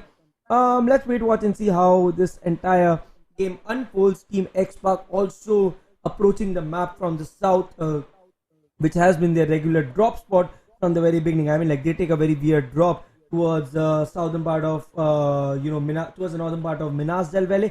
But let's see what's their entire approach towards this game, because the circle does take a shift towards the western part, and we are Montenegro being completely there's no team right now in Montenegro, and every team just wants to get a hold of that. I mean, like if any team gets that compound near that 4-way road, it could be so easy for them. Also, LS approaching from the north. If LS is a little quick with the rotation, they might just be able to get the center spot, and we might get to see tables turned. Although it's very difficult, but LS are such an experience. I would actually want to see them put up a fight before they bow out respectfully of this tournament. Optimum, meanwhile, still hanging on. They are at a pretty safe and a decent spot right now. If you see the points table overall, and still trying to get in those skills and get in as much experience they can before the final 3 days, 2 days come in for the important part that's gonna be PMCO finals. So overall, let's wait what and see how things work. Blitzkrieg once again, like I said, they were struggling with loot, and right now looks like they are going for the small compounds to get that loot in, take that loot in, and let's see how far they can continue doing so. Meanwhile, Tenet Sensei, MYM Sensei, Mayhem Sensei gets spotted, and I think it's HEX RXP Exodia who might want to chase him further, but then it all depends because right now I don't see without a knock any team would want to chase because it's quite early in the game, and Hex also are somewhat safe, so they would not be having too much of a problem. And looking at the way Hex are rotating, they have a couple of vehicles to their name. In fact, 3 vehicles to their name, which could be very useful for them if they make it until the very end. Phoenix, Ironix, Exodia, and Zern. So Ironix is someone who is not really a part of the playing for regularly, but right now, but Nox somewhat looks in a lot of trouble. I mean, look at the way they are outside the zone, and the way they are being damaged looks like they are way far outside the circle, and the second circle coming in. The players from Nox very much are taking a lot of damage because of the blue zone. Insane going for the rotation, but obviously MCYS Ignite, the last surviving guy, won't really want to take those chances and have an entire 4-man squad rushing into him. It all depends. It all we'll get to see what Ignite does, because right now it makes no sense for Ignite to take any shot. He just wants to ensure that he remains safe. Insane continuing with the rotation. A couple of teams outside the circle. I want to see which team actually made it to the center, that is the Montenegro. Well, we're going to find that out soon enough. And by the look of things, we have some Spider-Man action over here as Erangel is jumping from one end to the other. That was quite entertaining, actually. And does look, have a look at the mini-map right now. Nox are making their way out of the blue zone. And looks like we had a couple of revives over there. We had first aid kits at hand. And, well, I think they are still going to be making their way in. Now, talking about Ignite, he is in a precarious situation because... he does have a lot of open area in front of him, and I do see a couple of compounds in the zone, but we have a couple of teams coming in from behind, BXP and STALWART Esports. So I guess the right decision over here would be, to have a look at where those teams are heading, and we'll stay clear of those compounds. Let's see if that is going to happen. Meanwhile, MYM are making their way further towards the zone right now. They did lose Cloak earlier on, courtesy of Mad Dog, which we saw. And FALLENangelz, they are in a bit of a predicament as well. They have lost a few members. And Immortal, ooh, he gets taken out in a fiery explosion, courtesy of HEX ReaperX's Phoenix. Yeah, and I mean, he does get taken down, but MYM continued with their rotation, and they could be pretty happy with the way they approach this game. Right now, it's 2 men, but we have Manav and Sensei, if I'm not wrong, and both of these players can actually take their team to the top 4 and 5, looking at the way they have taken command over the circle. And we have a DBS coming in. XP, do you find this gun the most useless gun? Again, it's like it's a shotgun, right? So it's going to be super effective close range. But the thing is, nobody lets you get that close in your face unless it's an urban setting, especially like in an open environment like such on our screens right now. It's going to be pretty much useless. But well, again, I want to see some DBS action, to be honest with you. I want to see someone take that shotgun, go in close range, and have a little bit of an urban fight with someone and wipe out people with that click, click, boom. I definitely want to see that. But Reckoning over here, they're going to make sure that they get the kill over there. And I do believe they have 3 kills to their name, as Razor has finally bit the bullet, and Bash and MCYS OP are the last 2 members for Optimum Esports. And wait a second, MVP's Crazy did a little bit of a crazy move as he knocked himself out with a vehicle. Again, a Miramar special. Yeah, and let's wait, watch and see. And Crazy gets wiped out. So I think it would have been a situation where MVP Crazy was under heavy fire. He decided he took some damage, got off his moving car, fell down, got knocked off, and finally got confirmed. But oh, look at that spray coming from the AKM 3X of IT Prince. And what a great way to knock a couple of teammates. Some good cover fire coming in from the remainder of instant teammates. And look at Shockwave. RL 6X converted to a 3X. Going ham, punishing their opponents with that lead spit between their eyes. And Nox Clay God might just bleed off. Looks like Nox official have been reduced to a one-man squad in the form of King Ankit. Let's see if he does his kingly duties and takes his team towards the end. We're going to have to wait and see. There's a lot of action taking place towards the south of the circle as Exotic from Reckoning is picking a fight with BXP, but Mad Dog is going to come out on top as he gets the knock, while his teammates are a bit too far off. Sakria is going to make sure he finishes the job. Now BXP have a good command on this compound over here, and if you remember, MCYS's Ignite was somewhere nearby, but lo and behold, I saw something on the map feed once it was up. He has taken a southern rotation and might be circling around all the players coming out probably from the western edge. We're going to have to wait and see if that is going to become a reality or whether he's going to get wiped out by the play zone. Any one of those things can happen. Meanwhile, for Wally, laying down some lead in MVP's direction, but you know what, he's going to have to get in his slick ride as they're going to make their way to the circle themselves.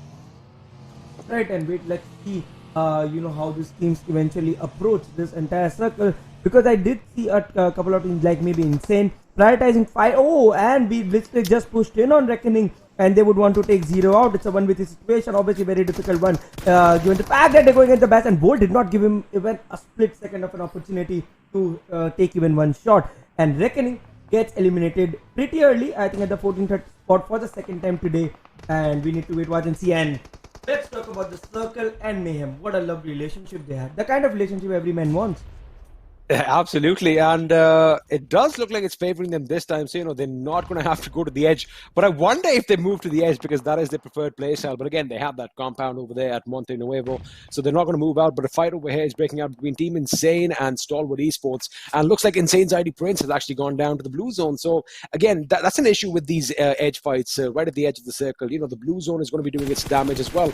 Team X's Evo laying down some shots on Stalwart Esports. In fact, he gets a knock on Sarang just as he was trying to go prone. In fact, those bullets were aimed at his chest, but as he went down, one of them connected to his head, and well, he paid the price. Now we have a little bit of an assault over here by Insane Spray God. He lobs a grenade as he tries to get out of a grenade himself, and he does connect. Damon is going to get knocked out while Robin is going to get finished. So Stalwart Esports plays OP. He has a lot of work on his shoulders as he's laying down the fire on that team down below. Nox officials Ankit could be playing a little spoil sport from the edge, but I think it is Evo who's in fact going to suppress him and make sure that he is out of this picture. MCYS, on the other hand, were survived by Ignite, but they have been knocked out in 13th position.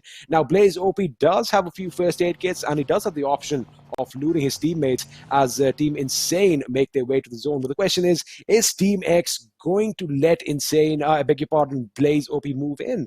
Because it doesn't look too good for him. Of course, out in the blue circle, he is alone and lonely. Meanwhile, Syringe is going to be opening up on Team X. This might actually give him a little bit of a breathing space that he wanted. Yeah, and I mean, like, Team X could have been a lot of trouble, but I felt that Syringe could have done a better job there, picking at least one player. I think he was not able to successfully knock out even one of those players, whereas, it would have been, you expect such players to pick up at least a couple. I mean, like, these are the openings that LS missed overall. Their players played a very mediocre type of gameplay. We never got to see any kind of exceptional pace coming out of these exceptional names. This was the biggest trouble for them. But Team X right now is playing such a risky spot, such a risky position. Let's wait and see how they are able to work out. I think they have to move inside the circle right now as Nox official are going to be wiped out, who were pretty much at the backside. So they have, basically dodged a bullet over there. Meanwhile, Blaze OP is going to get taken out by LS Joker. So Stalwart Esports have gone down as well. And looks like 420 is going to make a push. He is going behind that rock. I think it is at the edge of the circle. They have that little bit of a ridge to work with. But it looks like Naughty Boy is going to be heading in on Bash's location. He does want to take control of that little shack. Bash trying frantically to lay off the opponents over here. But I think it's not going to be enough as they are coming in full force, and he is pretty much low on HP, and now he's found himself kind of surrounded over here as Mad Dog goes in, guns ablaze, gets the job done, but it's not done yet because Team X's Destro is going to be laying down some fire in their direction. Meanwhile, Muiz OP says that, you know what, I may be the last man alive, but I'm still going to pick a fight as he takes on the crowd favorites, almost knocking a member of Team X, and I think he might just do that with Aditya over here. He does have him in his crosshairs, but Aditya is going to be a little quicker on that trigger, getting that knock and a finish on Optimum Esports, who bow out in the 10th position. Yes, Aditya versus Muiz, going against his ex-IGL from Initiative Esports and, beating him in a decent gunfight, obviously having that bridge advantage. But MYM, I'm still very happy about not happy would not be the right word, like they did a very smart play, not holding on for their teammate which got knocked out. I think it was Immortal, and eventually they chased the circle, and finally they have the circle to themselves. A lot of teams outside the zone within 20 seconds, like once the circle starts kicking in, I think we're gonna get to see a lot of eliminations. A very different Miramar, like we said, XP. I think we got a similar Miramar a couple of days back, wherein we got to see a lot of action kicking in straight from the second circle. And this game has been, a very hot-headed, intense Miramar, different from what we generally get to see. Now, if you have a look at the circle, the final circles that are forming, HEX ReaperX have that southern edge in control, but they do have the southeastern edge in control. So, if MYM, I beg your pardon, decide to move in from that side, they can actually successfully gatekeep. They might well Evo overhead, trying to get a few shots on Naughty Boy. He does connect. Naughty Boy goes down. That means Mad Dog is going to be the last man standing, and he does have a few enemies around him. Shots coming on in his direction. He is going to have to skedaddle out of here in his buggy. I think that's the right call, but he is going to be going in between the other members of Team X in the form of Aditya, and well, just as I say his name, Aditya gets him, spots him out, eliminates Blitzkrieg in the 8th position with a decent 6 kills to their names, and they're not done yet, as Destro is now picking a fight with Team MYM. Joker over here seems like he could be in trouble as Zoe gets a knock on MYM. Wait a second, ESN Zoe gets a double knock on Team MYM, eliminating from this game in the 7th position, while his teammate Wang is on the other end picking fights elsewhere. He gets a knock on Aditya. Team ESN are finally playing like they did yesterday. Yes, and Team ESN are back in power, and look at the way Wang is going ham, picking Destro off as well, and Wang did a really good job for his team. And look, let's see them close into Team X, and we might get to see another high kill game from Wang OP. We might actually just see that, and the thing is, ESN are trying to get that hill over there as well, but it looks like HEX ReaperX have their position on the downslope, so they are not going to be direct competition straight off the bat. But Team INGL or MVP can be, but ESN Zoe over here gets a finish on Evo, who was knocked by his teammate Wang OP using that AUG with that stable recoil. So, I mean, wonderful teamwork over here on display by Team ESN, and Team X have been reduced to a one-man squad. Correct that. Team X have been wiped out in the 6th position with 6 kills to their names, and LegStump is going to follow suit as well in 5th with 3. I think that is the end of their tournament. They are, pretty much out of this game. They can, I want them to be a thorn in the side of somebody's, on someone's team in the next game, because, they can actually spoil it for a lot of the big teams. Yeah, I mean, they can do it, and this is what I would want to see. That is why we have this, setup where we have the PMCO first, and then we have the PMPL, and then we have the Global Championship. So, it's a journey from an amateur to a pro, and that's where you want those amateurs to come out on top and fight it out. But right now, HEX definitely has a huge advantage over ESN, a one-man advantage. I mean, it's a man advantage, and also a zone advantage as well, where they might, if they're able to do it, they might just hold ESN from entering the circle. But definitely depends upon, and XP, interestingly, FALLEN just made it into the top 4.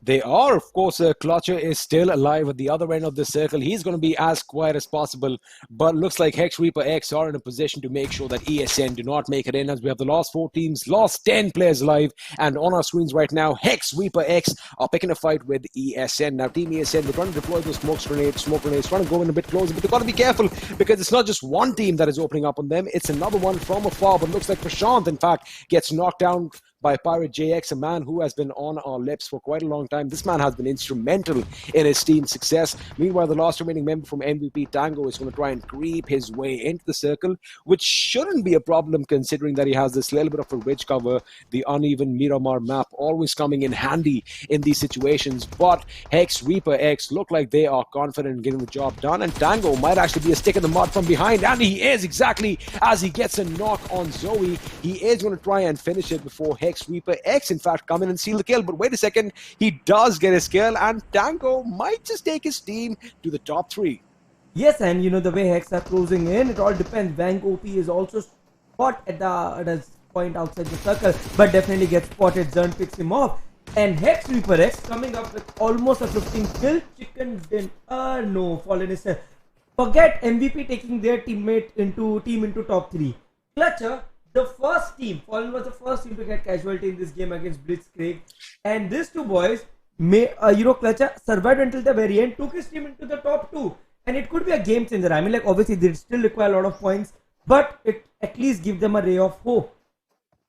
That is correct. It could be a little ray of hope, and had that airdrop fallen a little closer, and he could have, kind of just redone his get up a bit. He might have had a standing chance, fighting chance to, do something, but he doesn't have any meds. He doesn't have anything, and looks like he is going to be meeting his maker very soon in the form of Phoenix, who might just spot him out. He's actually frantically shooting at any bush, just trying to get that angle because it is 4-1. He spotted him, and one bullet is going to do the job. With that, FALLENangelz out in the second position, and HEX ReaperX coming out on top with the W, getting that chicken dinner. Not a high fragging affair from this team. I do believe it's going to be around 5 or maybe 6, but a win nonetheless. And that is something that they are going to be looking forward to with one game left in the semi-finals. Yes, we have come down to the last one game and a great last game of Miramar for this PMCO semi-finals. And I believe that we did have a very basic game. Yes, FALLENangelz might but just be having a slight ray of hope after this game, but it's gonna be a very uphill task for them. Wang OP once again standing up for his team, 7 kills, 853 damage. A lot of times we have seen this boy step up for his team, and what a great player. I mean, this entire team, ESM, Pirate, JS, Wang, Zoe, the biggest boys, they look so sent, so sent. So some real good stuff coming from them. 6.8 kilometers distance forward, and overall a great show put up by Wang. I mean, absolutely. I mean, we've talked about the big game, and it's difficult to have that same level of consistency throughout the tournament. But it looks like they are coming back, and Wang OP is going to be leading the charge as far as the top 5 players go. 7 kills, 853 damage in second. Mad Dog. BXP, they have been doing good as well. They've been on a northern trajectory as far as their playing style, as far as the aggression goes, and it's actually showing, and it's actually working out for them.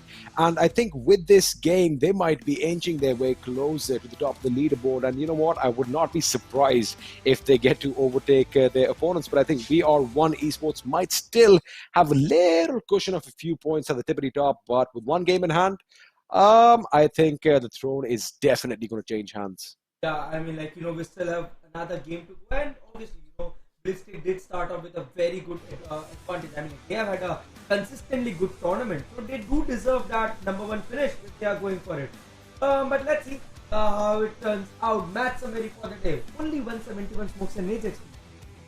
I love it. I love it, especially on a map like Miramar, where you do see smokes towards the end of the game, especially if the circle forces it to be an open battlefield. But I like the fact that tactical use of these grenades and throwables is being done. But HEX ReaperX, not a high fragging game, but have a look at Team ESM. These guys just went absolutely ballistic once again, finishing in the fourth position, I beg your pardon, with 14 kills, but they've skyrocketed to the second place with a massive 22 kills, just 3 behind HEX ReaperX. FALLENangelz, they finished second, but they're going to slip down to the third place on the point that they don't have any kills and just 14 points from placement. Again, it's not going to be enough unless they go and win the last game of the day with like 10 or maybe 20 kills. Then they can definitely be a contender to qualify. But on the last half of our table right now, it looks a little dismal for Team Mayhem, who do have 5 placement points, but again, no gunplay coming in from them. And of course, MCYS, we thought that they would do wonders. They got eliminated early on as well. So now I'm actually looking forward to the leaderboard over here, because that race for the 14th position is getting razor thin. Yeah, and I mean, like, I would love, because see, when we get to see the points, obviously the boys sitting at also would have a quick look at the overall standings, and that is how the team will decide how they need to approach. Okay? Ooh. 10 points, my friend. 10 points. 10 points. Possible, could go either ways. I mean, like 10 points one game. It could. Is like entirely a bet. It's an odd and even bet. It's a 50-50 chance. Could go either way. But nice to see XSpark finally coming up back to the top 3 spot. I mean, like, they did have a very, very, very rough start, but finally they are back on top. And like, talking about 10 points for BlitzkriegXP, even XSpark is just 15 spots away, 15 points away. They are, and talk about Futurestation. Well, they have finished their 16 games. They are going to be in 4th. They might slip down to the 5th position at the end of this game.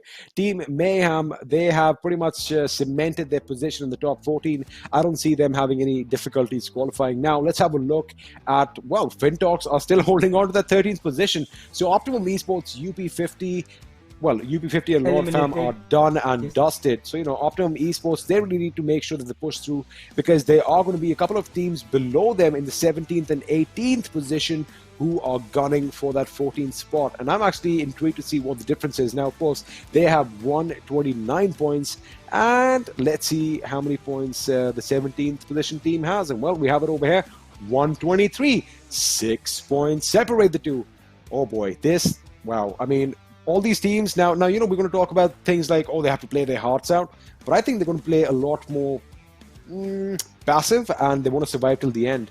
Let's see if that's going to be the right decision. Yeah, I mean, like, for these teams, Nox official, FALLENangelz, they're gonna play passive, but teams like LegStump and maybe the team sitting on top, maybe XSpark, they would want to go ham. I mean, like, XSpark would definitely want to ensure that they have those amount of kills backing up their position, because young boys, young guns, hungry for kills. The way we have seen them play, the way they have played throughout, they have been so much about kills. Let's see how this last game, and also it's Erangel. Erangel sorts out a lot of stuff for us. It is, of course, Erangel is one of the crowd favorite maps, and all the players are well versed with all the nooks and crannies of this particular map. They know every single hiding spot, right? So it is going to be exciting. It's going to be competitive, with it being a level, balanced playing field. So that's going to be exciting. One thing I want to see is a team going to be dropping in with XSpark at military base? We're going to have to wait and find out as we get underway with the last game of the day. Yeah, I mean, like that. This could be. I think that might happen. That might happen, or maybe a bridge cam. I think a bridge cam is more a plausible situation where we might get to see a team like Blitzkrieg camping the bridge for our team XSpark. Meanwhile, HEX ReaperX, 11 kills. I mean, like total of 36 kills among these 4 boys. Decent damage, decent shown. I would not say it was it's been a very wonderful run for them, but then they have proved to be a promising side XP. They have indeed, and it's only going to get better from there. They have got that experience under their belts now, and that is what it's all about. And if they do qualify, which they are pretty much in contention of qualifying for the finals, then they're going to battle it out over there. And if they make it to the bigger stages, well, I guess that's what PMCO is all about. It's all about stepping up to the bigger and grander stages of PUBG Mobile. So again, I love it. I just love it. I love the fact that everything is so close, and everything is going to fall down. Everything depends on this last game. Yeah, I mean, like everything depends on this last game for 4 teams. I think 6 teams. The teams that are fighting for the final spot, the top spot, and the teams that are fighting for the 14th spot. So yes, 6 teams contention in all. We have teams who are not playing today, playing their part. Teams like FINTOX. But let's wait, watch, and see as it all comes on to the last game. We're gonna head for a quick short break as things get more heated up.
Hello and welcome back to the PUBG Mobile Club Open Fall Split 2020 Indian Edition, sponsored by Oppo F17, where I'm sure you know this by now.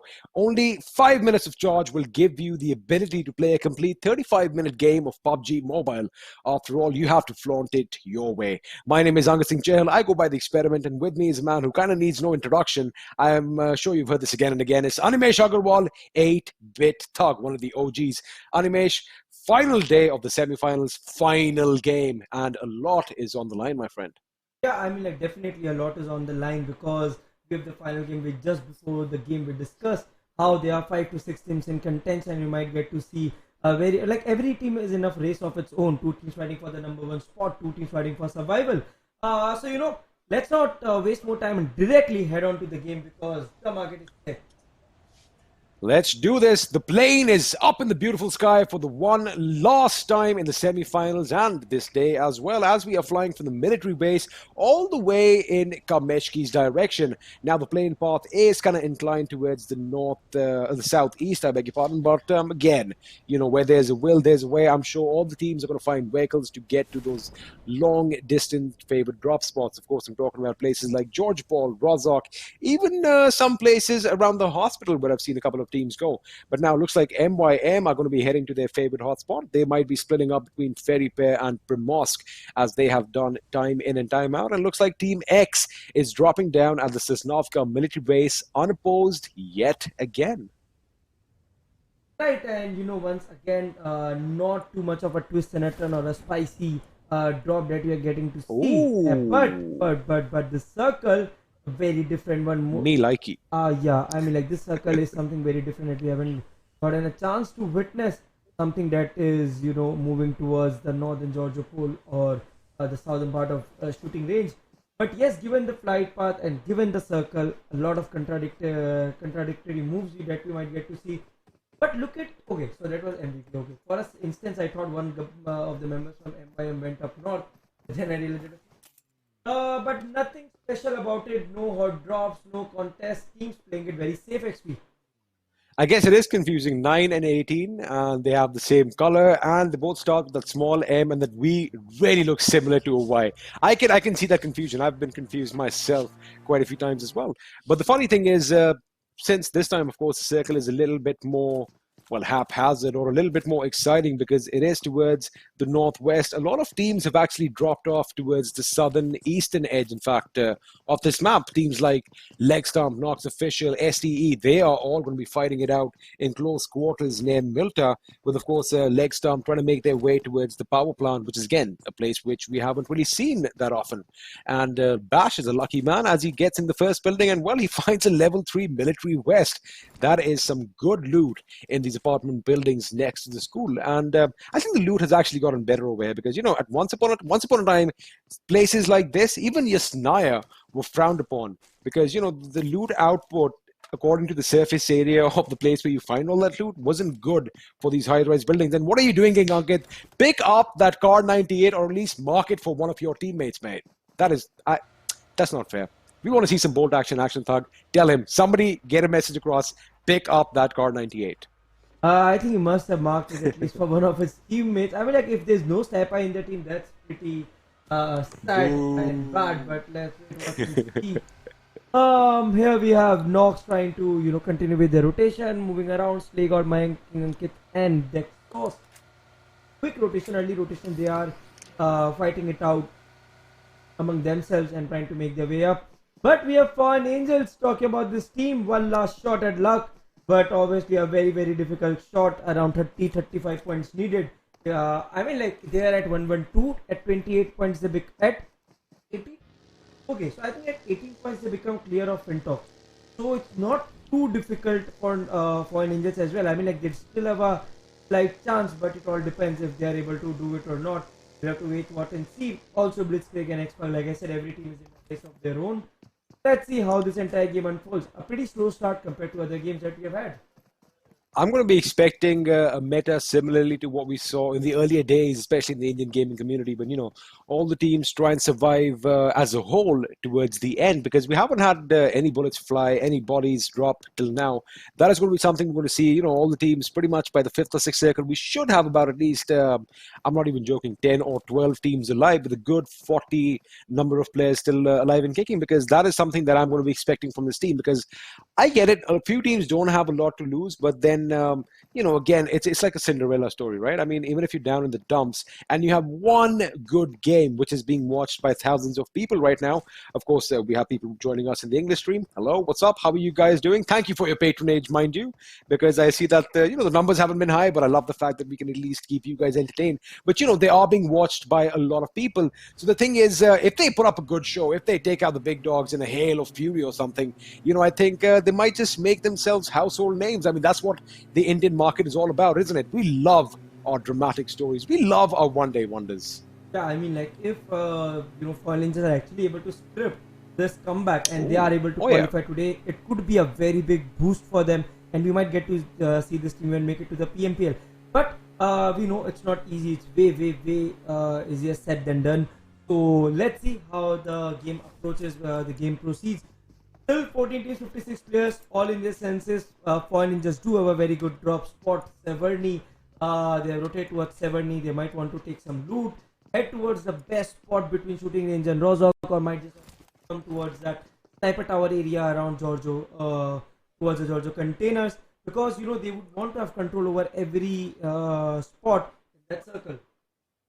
That is absolutely correct. And, Nox official, they are driving through the Gutka plains. I think they might be heading towards George Paul Mountain. But whoa, Team Insane over here. I think they're going to be disembarking from their vehicles. A few shots, in fact, might come in Nox official's direction as well. But forget the George Paul Mountain. They're going to be content with that nefarious, that notorious compound just to the south, where we have seen a lot of action, especially, even in a classic game. When the circle kind of shifts towards Gutka, that is a compound is always going to be occupied. Right, and let's wait watch and see how they getting Gutka. They will have a good chance to loot and move slowly, because I think they could have a couple of more zones to themselves without the fear of the zone moving away from them. I saw Insane going for the early rotation towards Giorgio West, and they would want to maybe cross over the bridge and then move to shooting. I think Insane is going for a very long rotation. BlitzkriegXP meanwhile have the entire Rozok engine to themselves. Let's wait.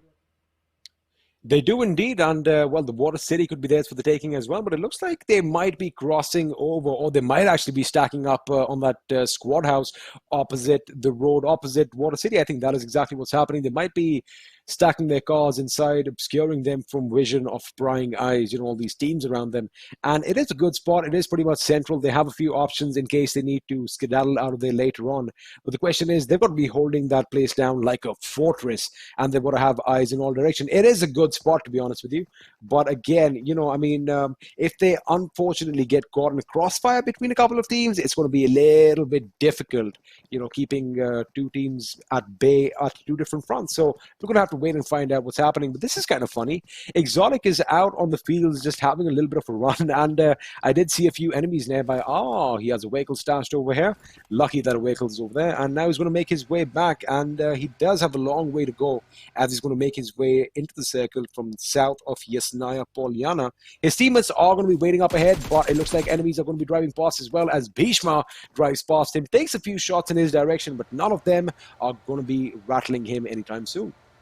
Yes, and look at the way Bhishma is stealing Joker and Artemis trying to. They're also going for rotation. Obviously, they must have realized by now that there's not much they can do, and I think that's the reason Dangi OP has been benched after being given a fair chance to play Artemis. Giving, I think it could be a swan song from LS. Also, northward approach towards the circle. Let's see if they can bow out of this tournament with the exile. Now, you know, a team like Team INGL, oh, I love the fact that the map is on our screens right now. Ooh, the circle is going to shift a bit towards the northwest. Zarki, Georgia Paul North, shooting range, all in contention, even the Georgia Paul containers right now. And Team MVP have found themselves in a good position, but I think there's a fight breaking out between Reckoning and Optimum Esports as Bash has been knocked out at quite some distance. Now, that was an impeccable spray. And this fight is taking place just west of Yasnaya, past the gas station, and looks like Bash could be in a world of trouble as he is the last man over here. Well, not the last man, he's the only man for his team, down on his luck and on his knees, and looks like he might be put out of his misery soon enough. But the question is, where is the rest of Optimum Esports? And you know what the answer is? They are way out. At least about 1.5 kilometers separates Bash from his teammates, Thug. Yeah, and I mean, like, obviously Bash is done. Clowny is moving in with the pan, and here comes the pan. He's getting his head bashed in. Yeah, I mean, like, Clowny is what... Yeah, I mean, like, you know, they have realized that they have qualified. And they actually, I mean, like, it's good to relieve yourself of that stress. See, the game might get, I won't say frustrating, to be honest, but a little bit of stressful, you know, when you are grilling under that pressure. Look at the remote coming on. A little bit of showboating over here. That's complete level of... And that's a tongue directly, a bang on the head, wipe the opponent off. And it's fine. I mean, like, obviously these players are good friends off screen, but good banter caught on camera.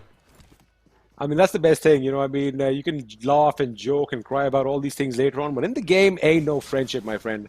I mean, everyone wants that W, and everyone is going to be going hungry for kills. As we see MVP, now they are getting ready for an attack. I think ESN, are they going to do something over here? Looks like they are just trying to get away, but it looks like Ghosty is high up on that mountain. He could be in a good position to lay down some suppressive fire as his teammates rotate around his position. Now, both these teams are still in the circle. ESN, on paper, looks like they have an advantage since they're on that hill, but they've got to be careful because that is a tiny, tiny hill in the form of surface here right at the top. It slopes down. There we have it. That's a good decision. They have to move out because they could get backstabbed pretty easily. And looks like they're going to be heading north, either towards the shooting range, or they might actually circle around MVP, come back into Georgia Paul's northern city and kind of block them off. So they have quite a few options available for them, but the question is, what are they going to do? Yeah, I mean, like, we'll have to see what they're exactly trying to do. Right now, they look very split, and you know, only one player extending towards the opponents in the form of Team Nox. Prashant does spot their opponents, but I think no, Prashant would want to completely back off, I guess, because it's not a good idea to, you know, stay out in the open, because if he gets knocked, he is done. Nox would definitely push in, and it won't be easy for the boys from MVP to come in and give any kind of cover to his to their teammate. Prashant does not even have decent loot. He needs to get a level 2 helmet. The boys have played well. Okay. So looks like Team ESN, they right? did come in and hit North Georgia Paul. So now Nox official, who thought that they were the only team in said city, they could be in trouble as they might get picked off. Have a look at Pyro GX's position. He's going to be giving covering fire and relaying all the information from up top on that hill to the left. Meanwhile, Ghosty and Zoe are going to be moving in, inching just a little bit closer towards their prey. But again, that was a good rotation. I mean, again, they had a few options, you know, go to the shooting range or come back down. I guess they realized that, you know, we might try and pick that team off, surprise them, but I guess they're going to be surprising another team. Meanwhile, up north at the shooting range where we have the crashed airplane, Reckoning are picking a fight with HEX ReaperX, and it looks like HEX ReaperX are in a well dug in position, but then you have Clowny and the boys against you, so you've got to be careful. One mistake could mean a matter of life and death, and it could all go down as Phoenix tries to lay down a few shots in Reckoning's direction. Right, and let's go into how Reckoning reacts to HEX ReaperX, the team getting a chicken dinner, moving into the game with a lot of momentum, tries to fight it out, but even RG look very well, you know, prepared, because looking at the position, they know, they are aware of the position that HEX have taken, and LS is approaching from the B, and then Joker is alone, that I'm not really sure if we get to see an altercation happening, but by the looks of it, RG and HEX are definitely going to take a go on each other. They will actually take a go on each other, but again, I think they're leaving it off a bit too late. Now, Noob YT is trying to lay down some lead in their direction, and it looks like HEX ReaperX might in fact be pushed back a bit which is kind of uncharacteristic because of that position. But now they have got a knock on Exotic. Zero has gone down as well, but Clowny is going to be coming in for his team as he gets a knock on Exodia. Noob YT has his work cut out. He is a little separated from his teammates, as is Clowny, but well, Clowny has made it to them. But smokes definitely need to be deployed so that they are in cover, because Joker is going to be joining in as well. In fact, he is going to steal that kill, gets that wipeout on Zero, but is taken down instead by Noob YT.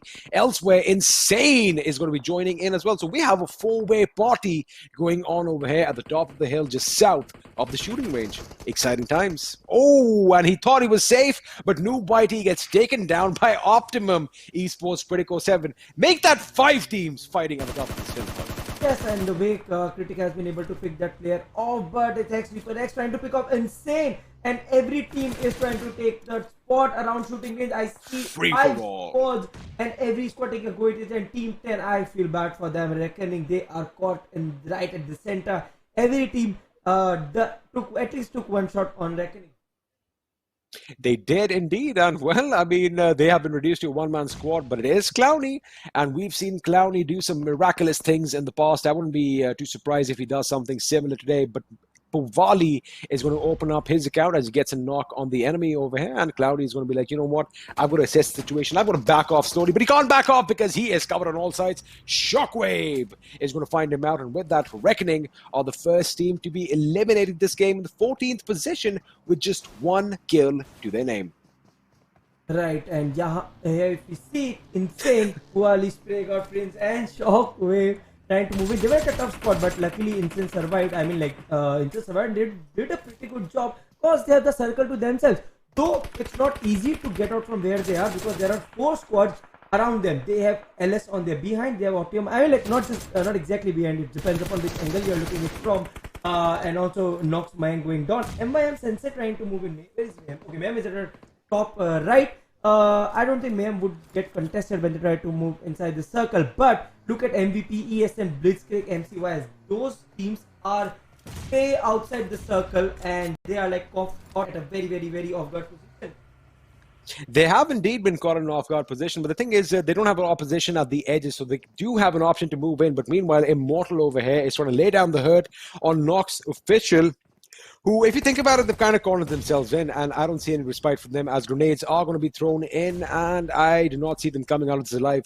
At some point, we might even see a vehicle blocking that entrance point, as we have seen at the World League, and plenty of... Oh, there we have it. There we have the vehicle is in position. Now the mission is to blow said vehicle up so that none of those members can get in and back it out. And I think Nox Official have been entombed in their tomb, and they are going to be dying to the blue zone at some point or the other. Again, that is, I mean, talk about adding Ilsan to injury. That is going to hurt a lot, but they have been survived by one member who's outside. Dark Sauce, he's going to get revenge. He gets 1 knock, but Manav is going to be acting quick enough. He gets the knock in turn. And with that, I think Nox Official, they are going to be, well, calling it a day in a dark and clammy place. Yeah, I mean, like, you know, MYM would try to definitely wipe them off and take those kills in. But Insane somewhat looks in a lot of trouble right now. They are at a grilling situation between ESN on their behind and Optimum right straight up top near the, you know, debris of the flight. LS on the left, however, playing it very safe, keeping it very slow. Either case, a chicken dinner is not really going to help them a lot unless they have the kills coming in. Unless they have kills coming in. But again, well, I don't think that's going to be really what the doctor ordered today. I don't think it's going to be what. I guess you're right, because, well, MCYS, they've been eliminated. And I'm talking about our predictions. It is the 5th circle right now. And just as I thought, we have 12 teams, 43 people still alive. Now, again, there's a lot of weight on a lot of shoulders right now as far as qualifications go. And kind of the opposite from the teams at the lower end of the spectrum. I thought they'd be playing like they've got nothing to lose. But in fact, they are playing a bit more careful than the others. 420 OP trying to rattle some shots off in that foliage, hoping that he gets a few knocks. But he does a little damage. And those hit markers are going to alert him to the fact that they have opposition in that direction. VXP kind of split up right now. He's got to be careful because Mad Dog might be in a position to do some damage. And I think Mad Dog has been spotted instead. all thanks to that smoke grenade. Now, that's the thing about smoke grenades, right? They are good for concealing your presence, but they are also massive targets, alerting people to your position who, otherwise would have been unaware that there's any movement in a particular direction. Yeah, I mean, like, so, there are a lot of more times when the players try to play it, like, more safe than you are actually required to play. They become, they get in those smokes out, they create those smoke cloud, but seldom do they realize that, the smokes, although they are big, like, they are big enough to save you from the shots, but they are big enough to also get attention. And I mean, like, this really helps a lot when we move on to the 5th, 6th circles. And right now, we saw a classic example of how smokes actually help in getting the opponent's attention. But right now, this has been a very tight game. I mean, the teams are playing it slow. Oh, yeah. We have been seeing insane LS Optimum caught in the triangle situations a very long time, but they haven't taken a go at each other. They just want to. They are like, okay, you are not bothering me, I won't bother you. It's all about they're not overextending, right? Because I guess every team wants a decent finish. Every team wants to qualify. And looks like Team Insane made it out of that little hellhole that they had found themselves in. And they are going to be surviving till the next zone. 420 over here. Got a few shots off on Mad Dog. But Mad Dog is going to hurry out and get out of his vision in the nick of time. Meanwhile, Crazy from MVP gets a knock on Spurs OP. That is going to be a problem for this team. Right. And let's wait and see how they, how they. It's always terrible when you get knocked out by your teammates' grenade, right? It's always, and I've seen that happen a lot. What must the comms be like? Yeah, I mean, like comms be like, and you are like, you miss the nade call. I've been like, I understand, what exactly goes into that conversation. We can't say a lot of things right now. Yeah, right. But we cannot see a lot of things. If we started the land, we could have seen. We could have turned our faces and see what's going on at the big stage. But right now, a lot of knocks coming in from Blitzkrieg. They wiped out entire Team ESN.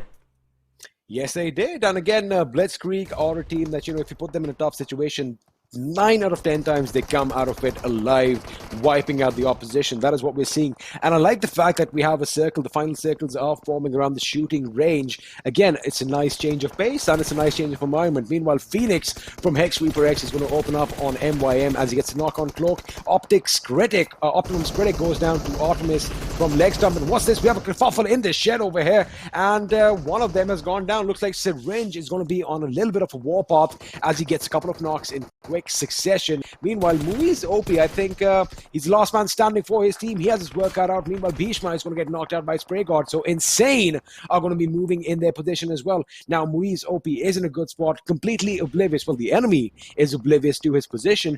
Can he do something over here? Because we know him as a player. He is really versatile and really handy when it comes to those CQB situations. Yeah, but then this looks like a very tough spot for him to win. If you see, they're surrounded by players on all sides. I mean, like Shockwave might just be able to spot him anytime now. And yes, Blitzkrieg gets eliminated. So, I guess XSpark has a chance to make it to the top. Blitzkrieg loses out on an opportunity to end up at the #1 spot. And with XSpark surviving, you might get to see Blitzkrieg move even further down into the 3rd spot. But right now, Insane also trying to hang around. And if Insane also comes up with a 10-15 kill second dinner, I'm not really sure what points it exactly have. But yeah. But then I just had to say it. I saw it. I had to say it. I'm sorry. I was listening to you. I promise I was not going to do that. I just get excited. You know me. You know me, Thug. It's absolutely fine. I mean, like, there are a lot of times when you speak, you have those eyeballs rolling here and there and you miss out on parts. Oh, yeah. Yeah, and Insane, again, I mean, like, how is Muiz surviving? He's quiet. He's not making a move. And there you go. Oh, my goodness. We just took his name and he gets wiped out.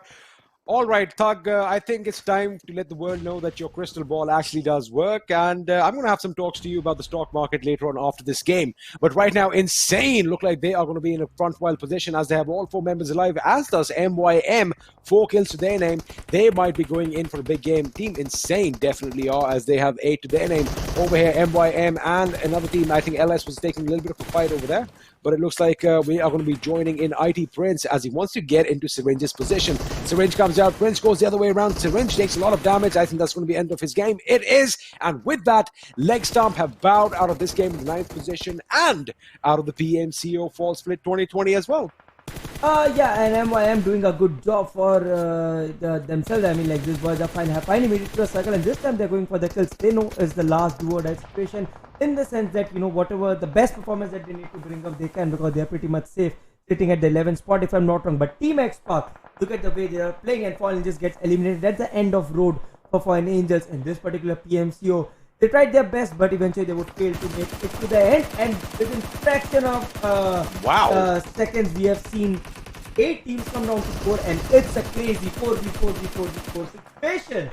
Love it. That is absolutely amazing. And PUBGMOBILE is going to be laying down some lead in Evo's direction. Gets a knock, and Sarang is going to be hurting them from this side as well. Evo gets taken out by Robin. So STALWART Esports are in fact going to walk away with that kill. Meanwhile, SprayGod is not letting up. He is relentless as he gets a knock on Aditya. And Destro is going to be reciprocating in turn as he gets a grenade knock on STALWART Esports Damon. So we have a 3-way fight breaking out right now with one team currently just staying out of this completely. But that is what it's all about. We expect this pandemonium. It looks like Team X could be in a world of trouble. Destro is the last man standing. 420 OP and his grenades have another love story, which we'll come to in a second, because it looks like one of their members, Creed, is going to be bleeding out. Sarang has his work cut out. He is trying to snake his way into Destro's position, who has deployed smokes to, kind of obscure the vision of Team MYM as he tries to go in for the revive on Ankit. And have a look at this on the Vidya, I beg your pardon. Insane SprayGod is going to be opening up on MYM as Sensei gets knocked out. Right, and MYM is not good. Oh, XSpark also got eliminated. I think that would also mean DBS! And are you kidding me? Yes, and I think that would also mean that XSpark, I think it means that VR1 would end up as the table toppers. Well, unless... forget all that. DBS, buddy. And an AWM. Woo! What is happening over here? I love this. We talked about DBS being a waste gun. I mean, the crystal ball thing actually works, I guess. It works, dude. I need your help with my finances. And lucky about MYM, 6 kills to their name, 4 men to surviving. But look at Sarang. Sarang with solo guy for his team. STALWART Esports having a good day at work today. No. A couple of player changes the scene entirely. No. For Insane, and with a little bit of help from MYM, he actually wipes Insane out. He wipes him out, but look at Sarang. He got his team to the 2nd position. He used the DBS. He is spraying indiscriminately at distance. Immortal almost getting knocked out, but I think this is pretty much the end of his game, because now MYM is going to be trying to get in all angles, and that's it. One more bullet, one more whiff of air in his direction is going to get the job done. STALWART Esports out in the 2nd position with 7 kills, but what a big win for Team MYM after all this time, after the entire week of criticism that we have been showering upon them. They finally shot us up with a win over here in the last game of the last day of the semi-finals. Yes, I mean, finally MYM got that win, a much needed one, because they were unable to convert those good games into big ones, which is definitely going to be very important for them here on. I mean, we are moving into the finals. That's the end of road for the semi-finals, where we'll be bidding goodbye to 7 more teams. But let's quickly hop on to the numbers and then for the game. SprayGod. SprayGod living up to his name, spraying lead in every direction. 1,173 points of damage, amassing a total of 6 kills. He was definitely instrumental, almost getting half the kills for Team Insane. Now, Team Insane, again, good start. Went missing, MIA in missing from action, for a couple of days, and finally they ended on a big note as well. So I think the finals is going to be a hotly contested affair, and it is going to be exciting. But what's more exciting, Thug, is I wonder who is going to be left out. I can't pick a team right now. Yeah, I don't know. I mean, I don't know. It's very difficult to judge who's going to be left out, because a lot of things happened towards the end. But I guess obviously LS and Fallen are not making it to the top. We do have the top 5 players for day 6 match 4 in 6. They got followed by Sarang from STALWART Esports and PUBGMOBILE. They are always top 5 whenever their team makes it to the top. And Manav is going to be ending that thing in the 5th position. And again, I love the grit that these teams have shown. I love the fact that, even if you're down in the dumps, there's always a second chance. Some teams did capitalize on that. Some teams will learn from their mistakes. And, they might, they definitely will shuffle around some teams, because this is India after all. And in the Indian gaming community, it's basically second nature, right? It's like something that I want to talk about. We'll do that later, because we have the standings after the 4th game. Team Mayhem finally on top with that chicken dinner right next to their name. 9 kills to them. Team Insane, it's all in the name. They kind of went insane. 13 kills, 23 points. Right, and also STALWART Esports with those 21 points Oh, looking so strong high up. And okay, Blitzkrieg VR1 has taken one, it. yeah, 9 points. That's what 9 I points. saw. The That's 1 point short. 1 point short. I just realized that. Oh. And ESN turning Optimum, pretty decent spot for them, but FALLENangelz definitely falling down and balling out. Got wrong off. 6 points, decent placement points on the cards. Overall, a good game of Erangel, very stacked towards the very end. Teams did try to fight it until the very end, but yes, MIM prevailed eventually. They did, but it looks like we already know who's going to be walking off at the winners of the semi-finals on that numero uno position. It is going to be VR1 Esports, unless our maths is wrong. But we were in the Indian education system. I think we're good. They are going to be the winners from this game, but I want to see who's going to be in that 14th position, because FINTOX is definitely going to be slipping down. I wonder if they're going to hold it. But wait a second, guys. Here we have it. Are you guys ready? The leaderboard on our screens. VR1 are going to be moving into the finals with that top spot on the podium with 205. Blitzkrieg finishing second with 204. XSpark in third. They do get a podium finish with 202 points. What an amazing finish for the top three. Just a few points. I think 3 points separate 1 and 3 third. Yeah, I mean, like, that's the closest call I've seen going to the finals. Lucky that there's not much loss. I mean, like, there's no loss for either of this team. It's just about the position. Oh! FINTOX lucky enough to make it, and Nox officials getting knocked off. That is so sad. By just 1 point. I mean, like, I've been in their shoes. I know. I mean, like, 8-bit has done it again and again. But I know how it feels, and it's so bad. I mean, like, they must be so broken right now. But no matter, boys, you played really well, and there's still a long way to go for these boys from Nox official. But congrats to STALWART, PSN, MCYS, Optimum, FINTOX, and INGL making it to the top. Yes, sir. Optimum Esports securing a position with the last game. And, well, I guess Muiz OP hiding in that little ditch up there at the shooting range. It actually worked out, and he did survive for as long as he could. And even those couple of points made all the difference, because look at the difference. It's only 2 points between him and FINTOX, but it is going to be a sad end of this journey for teams like Nalayk, LegStump, AZTECS ESP, who had a few good games during this tournament. In fact, they got a chicken dinner in the semi-finals as well, but they kind of burnt out a bit quicker. FALLENangelz is a team that we had really high hopes from, but they had a good start to the semi-finals. Couldn't make sure that they had that momentum throughout the remainder of the week, and they kind of fizzled out. But like you said, I'm sure we're going to see these boys and girls again in the future, maybe under different names, because they are going to be shuffled around. And the thing is, there's so many teams coming up, joining the whole esports franchise, and getting the job done. So the competition is thick, and I love it. It's going to be even better in the months and years to come. Yeah, I mean, like, that is a very big reason that we never see names fading out. There are teams, actually, this is a very good thing about it shows a lot about the self-belief that the players have on themselves. They know that a loss did not be taken to hurt and a win did not be taken to mind. The second not really relevant in our case in Indian scenario, but then the first one definitely should exist. And we have Incense Spray God leading the charge with his 32 kills and 420 OP. Proudly sitting at the second spot with 30 kills. Sarang, Mad Dog, pretty close. I mean, like, all the 5 players, they are pretty close. But then obviously, even a single point makes teams stand out between the first and the fifth. I mean, especially with Sarang, he's jumped to that third position pretty much thanks to the last game. What an explosive end to that game. Of course, he wiped out one team with those explosions, and then he got the first and only DBS kill in this claim, the click, click, boom, boom.